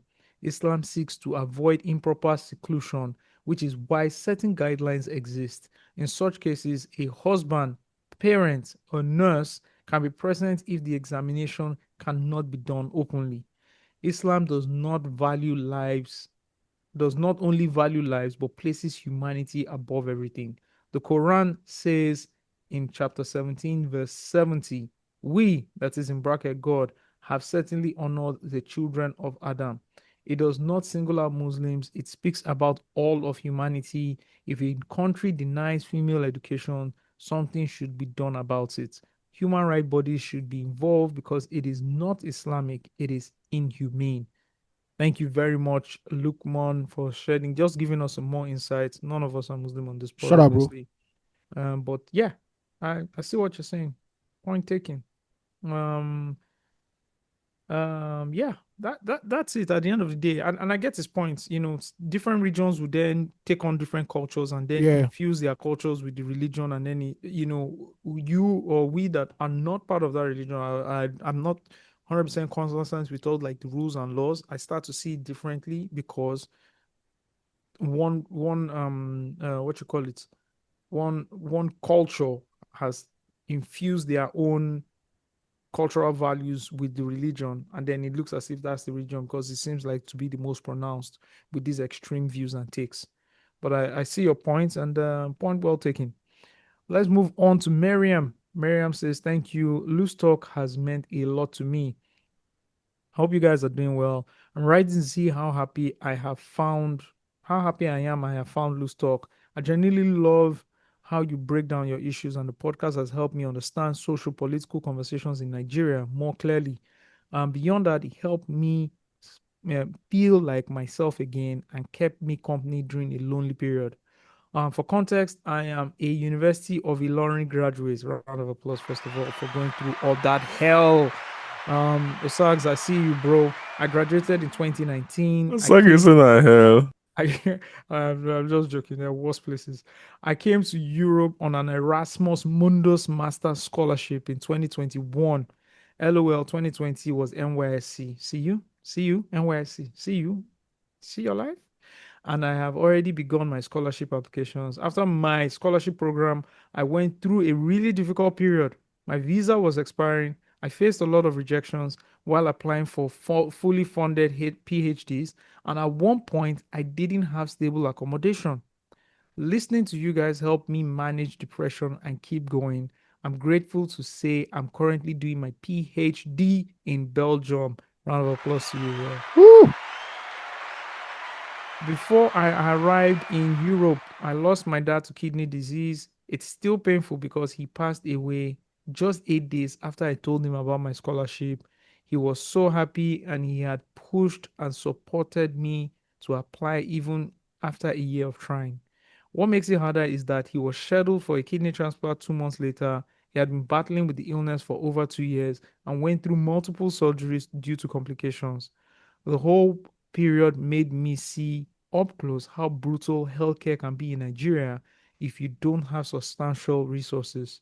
We managed only because my dad applied to several foundations that helped us fund his care. He was incredibly strong. There was a day he had surgery, and just 2 hours before, he was still supervising a tax report I was writing on behalf of it for a company, on his behalf for a company. Sometimes I try to emotionally detach from Nigeria because those hospital experiences are things I wouldn't wish on anyone. And whenever I read the news, it's frustrating because it feels like so many problems are solvable. Yet we keep repeating the same cycles: healthcare, infrastructure, transport, electricity, security. It can be overwhelming. My mom and siblings are still there, which sometimes scares me because you can just wake up and hear that someone has been kidnapped. I really hope that does not happen. I just want to say thank you. Loose Talk has been intellectual, uplifting, and grounding for me. It reminds me of the great conversations I had with my dad, and it makes me feel comfortable knowing I can finally access a Nigerian community with a similar mindset. The books you recommend are wonderful. I'm currently reading Formation, and it has been really interesting. After this, I moved to Maxwell books. Oh boy, do you have some interesting stories to read. Um, I honestly wish I had discovered this podcast earlier. Shout out to Okpeyemi Farmer King, who led me to the podcast via one of his Instagram stories in 2022. Please keep doing what you do. Round of applause to Okpeyemi. Steve, where's Steve? Steve, I think it's time for you to exercise your personal relationship with Okpe. He needs to put something about Loose Talk on his stories again, please. Thank you. We can at least one a year. We can get his we can get part of his Endorsements. billboard once a year. Once a year. The biggest is so expensive these days. That's the problem. biggest. Is that what he calls The himself now? The biggest. biggest. The biggest. The No, largest. is that what he calls himself now? It's not that's the biggest food critic in Africa. That's him now. Okay, I think it's time to move out of food critic and move. Well, you don't do perfume already, so we are in that space. Start, fast Yeah. consumable, fast consumable movable goods. FMCG. Okay, no, funny enough, we can be laughing at this, but Okay, I think I have it for you. I got it for you, Okay. You know what your next stuff has to be? You have to pivot to be a chef. It's a whole thing. Let me pitch it to Okpe. No. It's a whole thing. It's going to be a whole series that Noor or Maggie will sponsor. And he's going to train how to be a chef in the next 9 months. And he's going to put all the content on his page. Literally learning. All the chefs that insulted him have to now teach him because he now wants to be a chef beyond a food critic. And then he makes the food, they test it. Is it great? You're doing good. It's a whole content series. And Maggie or no, one of these guys should sponsor it. Okay, if you are listening to this is the pitch. It's not a pitch. It makes so much sense. He's dropped in weight. He's eating healthy. There's so many. Oh my God. I'm telling you guys. That's what he just needs to call it something like I want to be a chef or something. Just do something. And it's a whole show on and then all the other aggregators and everything will be putting out the content. There will be some viral moments. Maybe he cooked something not good. Somebody tested it. Was like, oh my, like it's good branding for him. It's really good. He further gets into the heart of people. Makes sense. I mean, that makes sense. yeah, okay. So for all of that, Okpa has so much broadened his niche that like he will never run out of content he to won't. make. Of course. He will When he's never. ready, Okpa will start doing sports. Because all of it, no, He can do anything. you know why? Yeah. He's very moldable into a lot of things. Yeah. He's just go and cover the World Cup. Exactly. I'm eating all through you walk off. Do you understand? Like if Yeah. Nigeria if Super Eagles was going It's That's how I want to talk about that. 2020 to the 2026 six World World Cup. right? Mm. And brands, of course, are sponsoring and everything. It will make so much sense to take Okwe, who's going to test Yeah. out different foods everywhere. In the World Cup. Yeah, that's There's so much interact- side content. interact with Then he football. went, at the same yeah. time show off how he's living through the World Cup experience. Yeah, exactly. Simple. No, Sure. and you know, attending the games, meeting Yes. different people, these people Yeah. teaching them about these cultures and their food, taking them to local Yeah. restaurants. Do you understand? There's a restaurant everywhere. So if you want a Portuguese restaurant, I met this person. He's we're going in to everywhere. try Yeah. Italian, made blah blah blah blah blah. And it's the man. I think I don't know The who thing about him, now. The thing about him is that why it's very successful is that he has sold his personality. Yeah. So no matter whatever he's showing you, He does. People will you buy are- into it. yeah, It's you the are synced personality. to- It's the personality you are synced into. So yeah, Because I enjoy the perfume content. Although Okwe, you need to chill with the perfume. There was one that he did, and I think he's doing this for social. But at the end, the whole cloth was soaked in what in the fragrance. It was not like And the someone style. poured water on him. It was not like, bro, I just think you're taking this thing a bit too If you much. no, the thing is that if you react to that kind of that video, that means you don't watch perfume content. It's just what it is, bro. Oh, I don't. I'm It's sorry. just what it is, bro. Yeah. But like The perfume world is I mad. enjoy watching this. The stuff. perfume world is mad. Yeah. Yeah, because it's fun. But Yeah. I think Okwe, you should do like a reality show. See, let me put it like this: Okwe can be the next. Another pitch. No, he can be the next Drewski. Yeah, for that in terms of reality shows, Across board content. Yeah. reality shows, skits, everything. Do you understand? Like, I think Okwe can do it because he's a fan of culture. Yeah. Can clearly tell he's a fan of culture. So Okwe, that's that for you. This is from Oshoka. Oshoka says, from Prague with love. Hey Giants, in typical Nigerian fashion, standing on all existing protocols. This might be a bit long, but even if it doesn't get read on the pod, I just want to appreciate you guys and thank you for the work you do. I've been a long-time listener, second batch vibe since 2018. Back during my NYSC years, LOL Osags, I beg, don't say anything about this. Okay, fine. Don't say anything. No, NYSC in 2018. No, 2018 NYSC. No. bro, NYC. I think the last time anybody should have NYSC was 2010.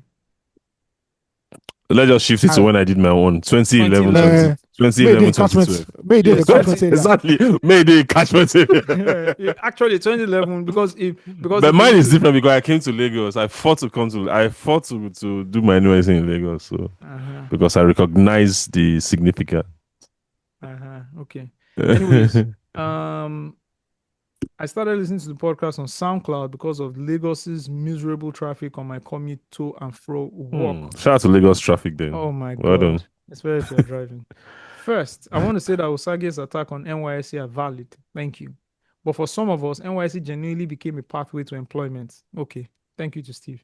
Without it, I honestly don't think I would have secured my job in the firm I worked for that taught me all I know and that still benefits me today in a different country.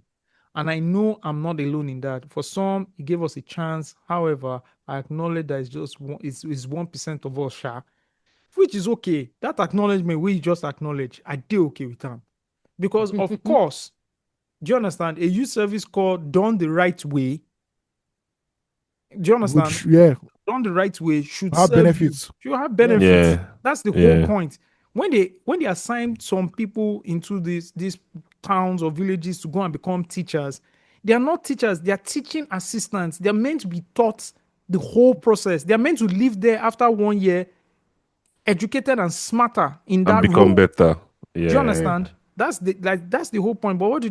They just throw them and to teach, and They then just throw them there to teach, and they become what Oshoka experienced where he went to for his NYSC is the same experience, level of experience you should get across board in any field, in any ministry. That's the whole point. For you to be serving somewhere, getting paid a I'm stipend, being taught. but Yeah. being for knowledge to be transferred to you, so that when you are done, you are employable somewhere. You're going to the real world. Yeah.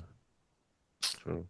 Anyways, I stopped listening for a while, but I resumed in 2022 after moving to Europe. Since then, I've really appreciated how you keep us connected to what's happening back home. In my new country, I've somehow become an official and ambassador for the podcast, speaking the gospel of the pod to all and sundry, and it's been great connecting with the pod. Thank you very much. Round of applause to you. Thank you so much.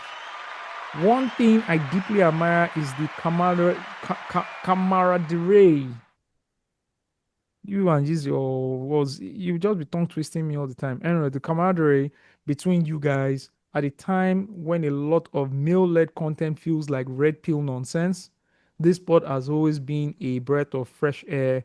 Although I won't lie, some of your takes on women still have me side eyeing my phone occasionally when I listen.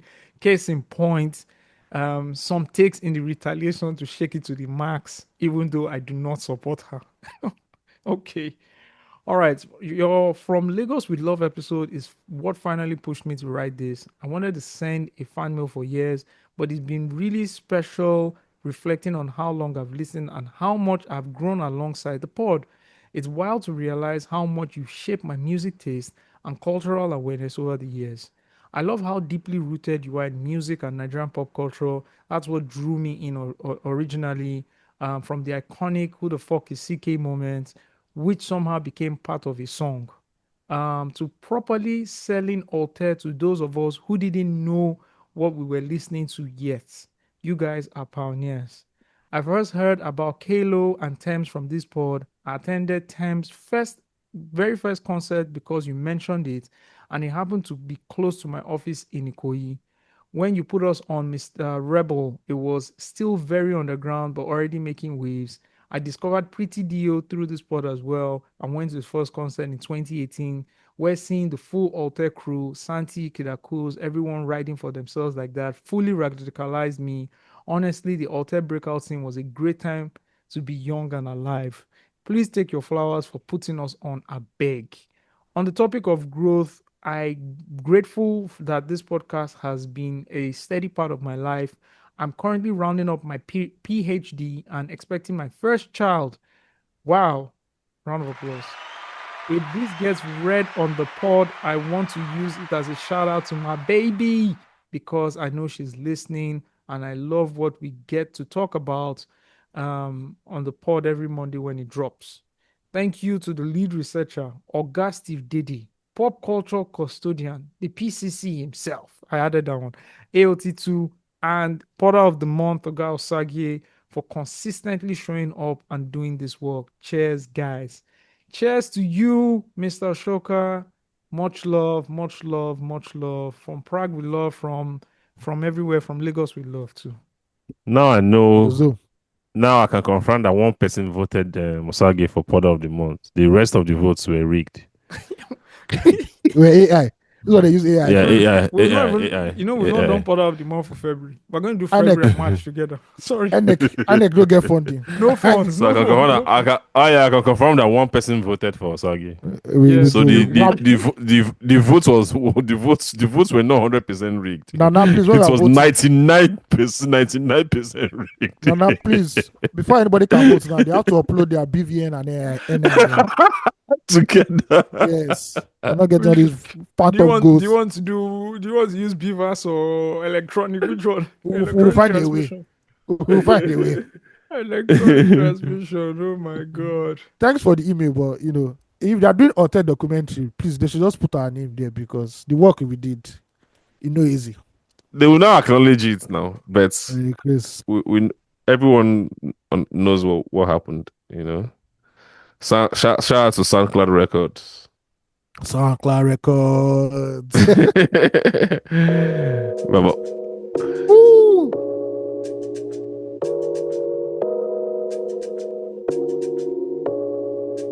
Hey. Remember, couldn't get a 20 from my mom. Now I drop 20 on the lap cause I'm on. I feel the love when I'm riding through the city, but I see him looking at me, pray the bullets don't hit me from the side. Yeah, but legends never die, you know. Yeah, good weed in my lungs, you know where I'm at. Straight from the slums, and I can't go back. No, I won't go back. No, I keep on the road for my dead homies. Okay, now answer Rasta man, rapid fire. Popo wanna break her down, rapid fire. Hoping for a better round, rapid fire. Bria, bria, babamba. Okay, now answer Rasta man, rapid fire. Popo wanna break her down, rapid fire. Hoping for a better round, rapid fire. Bria, bria, babamba. Okay, now feeling that like it's a lie. Hit her with another line. Freaky but I socialize like this. Sober but I feed her wine. She missed the bad times and they wanna beat the rhyme like this. Okay, now somebody slurs. And I figure with her all my defleurs. Super messy cause she cuss like clippers. Wanna ring her with my all my dealer. Me come like the nurse so me kill her bomba, bomba, slaw. Me kill her with the biggie bomba, bomba, slaw. Me kill her one split around punch and kiss her. Me not like the crunch of a boss, not closer. We kill him with the rapid fire. Kill him with the rapid fire. With the rapid fire. Send me KO with the rapid fire. KO with the rapid fire. Tracing diamonds and rubies like I'm daughter to Jacob that you love. Spilling ace of the space on my wrist, that's the rolling of you love. I am spending all this moolah. Fly mamacita with the chocha, put that on my puta. No, I said on any niggas, 'cause it's like they'll never change. My old desire for love is now my joy and pain. And when I feel like flexing, who's gonna ride for me? It can't be no one else, just you, Santi. Okay, now answer Rasta man, rapid fire. Popo wanna break her down, rapid fire. Hoping for a better round, rapid fire. Bria, bria, babamba. Okay, now answer Rasta man, rapid fire. Popo wanna break her down, rapid fire. Hoping for a better round, rapid fire. Bria, bria, babamba. Obi, obi, obi, hola.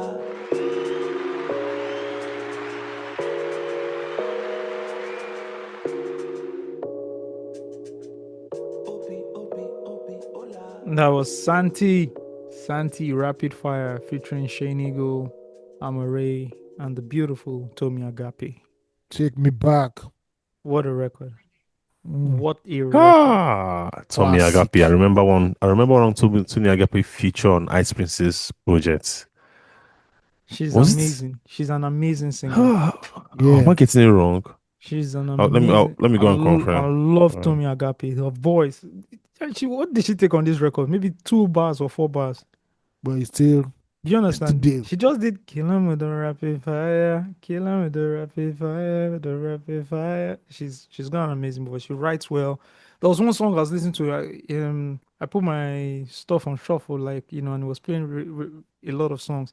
And then there was this person just singing, killing the break. I'm like, who is this? I just opened the Spotify, Tomi Agape. I'm Just like, saw yeah, Tomi Agape. yeah, on point. I put her in the league of them, Ella May. That set. That's the league I put her in for me. Like she's in that set, her writing, her singing, she's on that level when I think about her. She's an amazing singer. Yes, sir. Yeah. Let's get back to it. And SoundCloud Records. I called SoundCloud Records CEO, by the way, Shegun Akonde. Shout I out to called him. him and I told him it's been a decade since you've been talking about the alter thing, since you launched SoundCloud Records. It's been a decade. You want to come and talk about it on the pod? I said, yeah.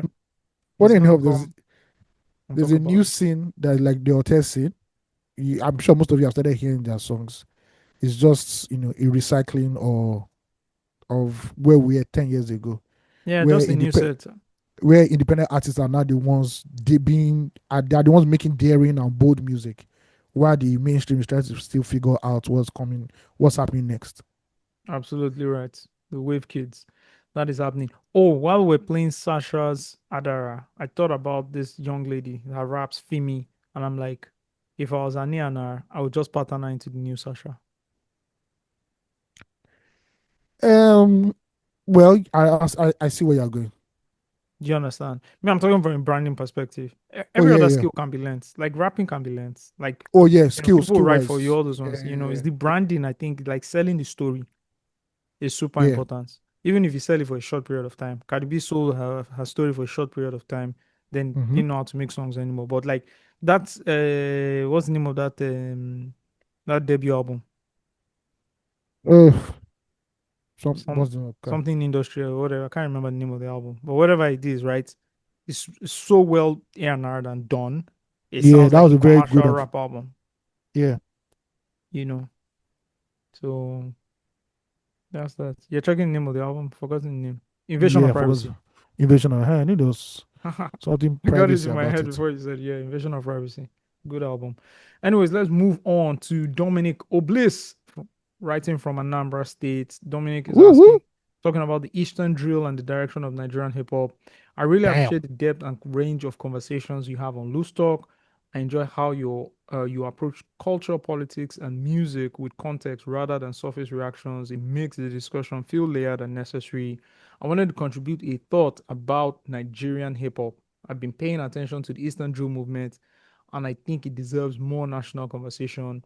While Afrobeat continues to dominate as Nigeria's global export, which is undeniable and deserved, it seems like a lot of mainstream rap has either softened into pop or adjusted to fit the Afrobeat template.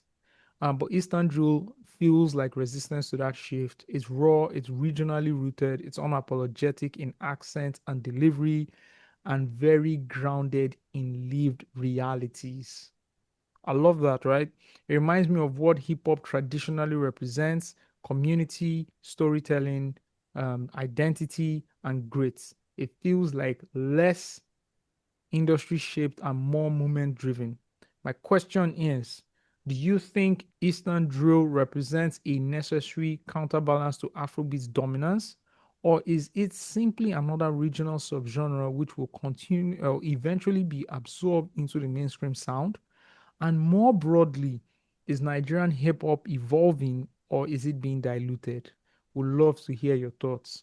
Dominic No. Oblis, great questions. I do agree with you on something where um, you mentioned if mainstream rappers either softened into pop or adjusted into fit the Afrobeats template. I think here is producers driven, and the producers want to make money, and the people who had the budgets then were pop artists, Afrobeats artists, and so most producers shifted towards that. I just want to break that side. But every other question you asked, right? You're in luck because we have a resident Afrobeats um storyteller. I don't want to limit it to reporter or correspondent, like a storyteller, someone that was there when they were making Afrobeat slides in the lab. They were Now we did pouring it. up Now we the did songs cook 'em. in the day. When DJ Abrante they name him inside studio for London, he followed them, did they? You understand? Mr. Ayomide Tayo, please Hey, respond what's to up? Dominic Oblis. All Please. right, shout out to you. You know the question, right? Should I read Yeah, yeah? I know the Says, questions. I'll take them okay, one by one. fantastic. Dominico, please shout out to you. You've touched on a subject that a lot of people are also asking, or a subgenre a lot of people are asking. I remember like 4 or 5 years ago, I asked that why hasn't Fino jumped on drill? That it would be mad for him to jump on drill and create like a whole new buzz for the southeast. But you know what? There's a new generation doing it. Shout out to Jerick. Jerick is the current face of Igbo hip hop and drill music from the east. Now, your first question says, do you think Eastern drill represents a necessary counterbalance to Afrobeat's dominance, or is it simply another regional subgenre that will eventually be absorbed into the mainstream sound? I think the challenge before Eastern rappers who do drill is for them to break out nationally. I think anybody who goes to the East and goes to any concert will see these rappers easily do 2K, 3K, 4K, 5K, 10K, 20K, depending on who they are, their status and their talent skill. I'm talking about venues and live performances. I think the problem is how do you now break nationally, which has been the obstacle for many rappers based in the East for a long time. Jerick is a household name in the East, even among the rap community in Nigeria as a whole. His name is loud as ever. But how does he now get to that? How does he get that national presence? That is the issue. For now, I like the counterbalance between Afrobeats and the Eastern drill. Eastern drill is more of tells more stories that we need to hear.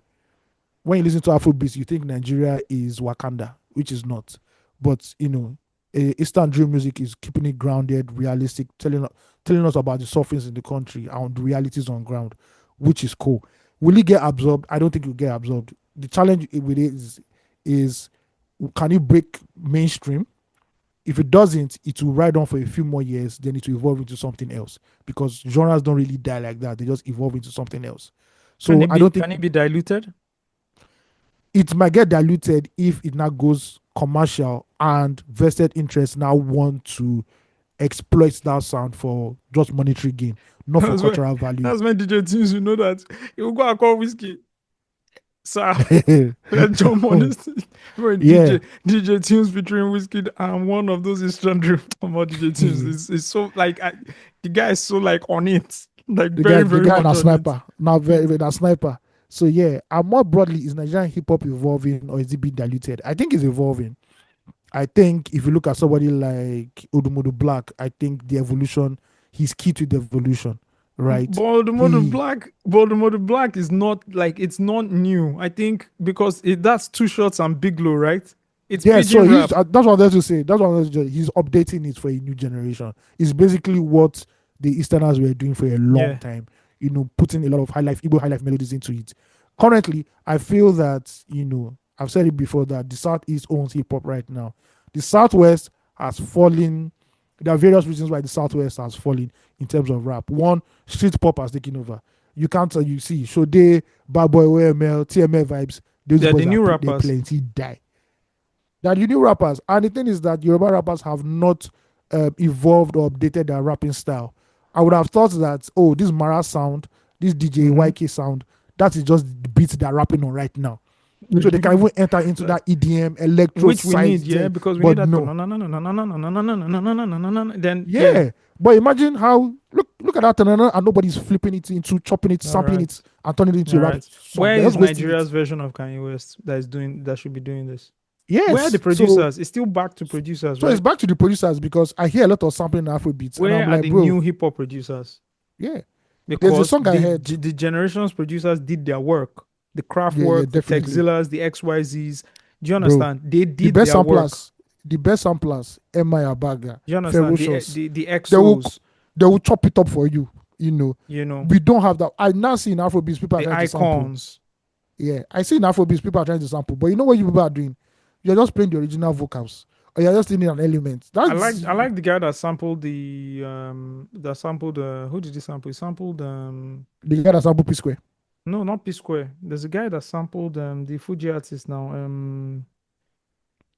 Kayode. He sampled Saheed Osupa. Yes, now, thank you, Saheed Osupa. Imagine a Yoruba, a rapper from the Southwest, from the inner urban areas in Lagos, jumping on that kind of beats. That is the next level, but everybody's stuck on that. So I think the Insta drill will be there for a long time, for a while. The big thing is how do they go national? And I think maybe this is where they have to seek out the advice from some of their OGs, people like Nigga Raw, somebody like Fino. Mr. Raw, he rebranded Mr. Raw. Fino. Like, how were you guys able to cross and even Iblis? How were you guys able to cross over and get a bigger market, to get bigger market share? I don't think it will get absorbed into Afrobeats because one, I know this is a very touchy subject, guys. I don't think many people have the skill sets in the industry to sign a drill rapper and now pattern. Easy. No, they say some people listen to this podcast too. I'm not talking to them now. And pattern them into becoming a national star because Jericho, they would have done that for Jericho a long time ago. But I like what's going on in the East. Now then get hip hop right now. You guys go and listen to all the Igbo rappers out there. Listen to Jerick. Listen to more. You discover more. And yeah, talented guys. Really, really talented guys out there. This thing is simple. There's no money, no day again. to try out new things. That's it. It's just simple. Oh yes, It's just for money no one. dey It's again. just for one national distributor or label to bring money and bring these guys to Lagos and start distributing. Finish. But there's no money to But- try those new things. So, And the people that used to fund it with other people, through other people, they yeah, are doing other city people. boy, they are doing city boy They're movement. doing city boy movement. There's a bigger which is more the ROI there is better. They Do don't you need get? see. Let me tell you why those guys were Steve, funding there's Lagos no before. RISF. It's because they can see There's the no- record that's- level owners. It's true. Now they have Instagram Yeah. pages that solve that They have problem. this. Thank you. Yeah. That's true. That influencers. It's true. Because I've It's always true. wondered It's true. why- It's true. It's true. Why Jerick has not gotten a major deal. Yeah, But let's Jerick go. has been Upscaling. good. Jerick has been No, good. Jerick bro, has got, We're talking about besides one or two labels. We're talking about national level, Sags. Somebody told me a story of when Davido went to the East, right? So Jerick was obviously on the bill to perform. I can't remember the states. Maybe I can't remember the states. When That's they the say when- Enugu now. Probably Enugu, yeah. They say when Jerry got on stage, this was before Davido, because Davido is the airliner, that when Jerry got on stage, it was a madness. Everybody first started, you know, the name of It's his very popular. clothing line is Yo Cartel. Everybody just Yeah. started, Yo. And it was just a madness. I think if we really had like a national media industry, Jack doesn't even need to come to Lagos. You would have blown already. You can Yeah. be okay where you are. Yeah, It's fine. yeah, I It's agree. fine where you are. As long as I the agree. ecosystem is funding you and you're getting your money, you're getting profits, everybody's okay. It's fine. All right, man. This whole music talk has made me hungry for music. We're gonna listen to two songs from different cities, different regions. This one is from BK Is God featuring Aguero Banks, High Stala Vista, Woo! and Hugo Aguero P. Banks. This I is love that name. PTSD to USDT 2.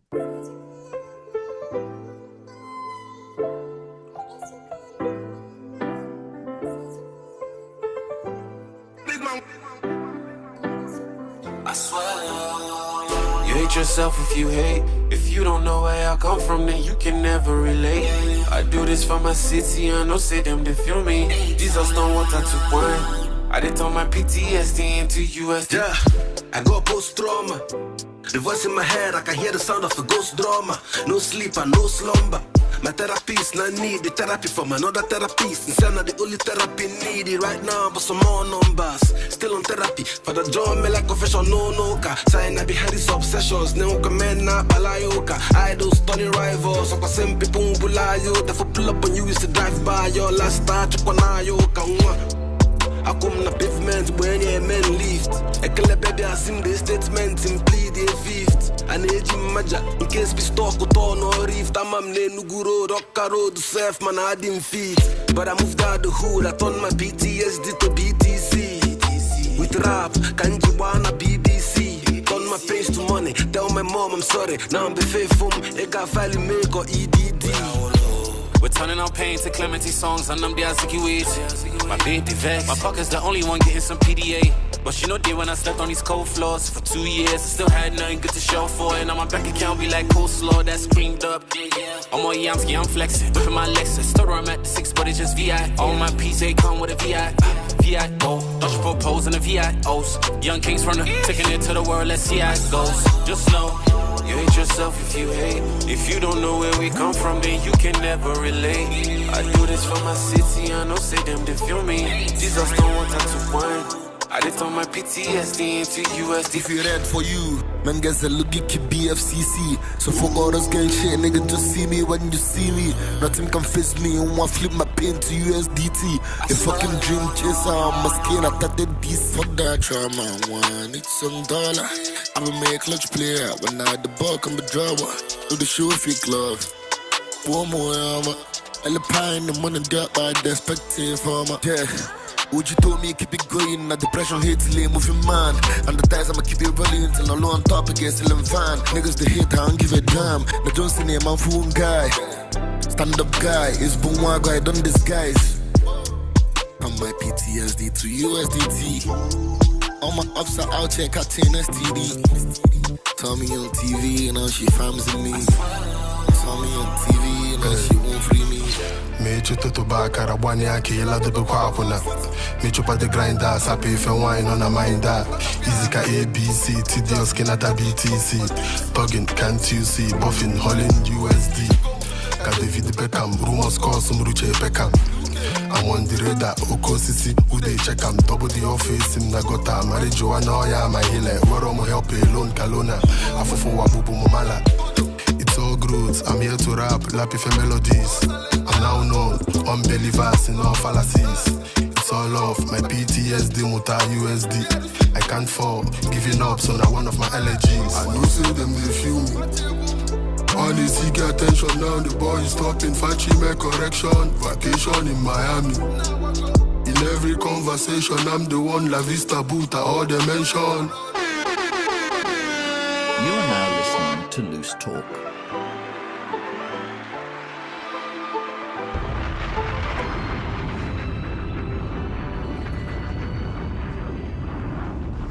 Yes, yo. That was PTSD to USDT featuring Aguero Banks, Hasta La Vista, and Hugo P. Sung by BK is God. BK is God. That's the Eastern drill.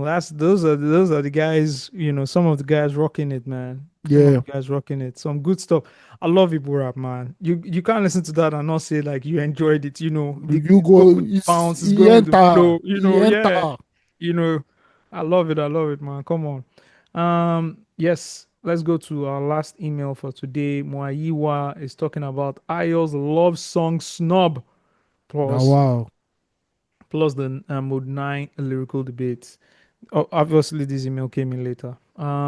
Back again with another mail because last week's episode really hit close to home. First off, I want to take a moment to mention that I am a fellow Unilori alumnus. Round of applause to wow. you. Ilorin people today. What are they? Oh, you people have email now. You learn that you people are sending. What's happening? Yes. Unilori, it's better by far. Please, my Unilag people, start writing, please. Yeah. I stayed at quarters. You stay for quarters. This guy enjoy already. You stay for quarters. I stayed at quarters. They always get light for quarters, eh? They always get light. I stayed at quarters with my uncle, who was then the farm manager. May his soul rest in peace. And ended up studying mathematics to be precise. It's funny how life works. My first choice was actually computer science, but looking back now, I just reminisce on what an experience that whole journey was. Quite the coincidence, right? It's always great to hear a fellow better by far graduate. Thank you very much. Round of applause to you. Now, yes, that's my throwback line. Now, onto the chaos. I am still reeling from Ayo's list of 50 greatest Nigerian love songs. I was genuinely shocked not to hear Malaria by Soti and You and I by Plantation Boys on there. Those two were foundational tracks for my eras. Honestly, those two omissions really got me. To me, their absence just goes to show how incredible Nigerian music is if classics like those don't make the cut. The bar is truly in the stratosphere. Steve, yes? See, I think this Oyers list, has brought up a very important issue. And I think I want to support Tinubu now for second term if he will promise to give me Minister of Information, because that's part of the orientation. Like, if you do a nonsense list, you go to jail for 6 months. Yes. That's just what I would do as Minister of Information. You see how Nigerians behave when they get into power. You just have to behave. Yes. You must go to jail. 6 months. This malaria won't vex me now. Jesus Christ. I just remember that record. Malaria. But you're a Canadian. You don't relate to malaria anymore. But I have vast experience in it. Very experience. And that's what that matters. That's what matters. You still have the plasmodium in your blood. Yeah, you play. Oh my God. Some follow you for suitcase. But on the real though, yep. So Ayo, just increase that list to 100. Make everybody I'll go rest. down now. I'll go down now. Beg. Every time I keep getting comments, please, okay, don't worry. I beg with the beg now. No, be say. All right. Just increase the thing to 100. Make everybody rest. The thing don't do too much. All right. It don't do too much. Let me finish up what Muyiwa had to say. He said on the rap side, did you guys see the video of Mode 9 on X? He said he doesn't care about the greatest title, but he's claiming the most lyrical without a debate.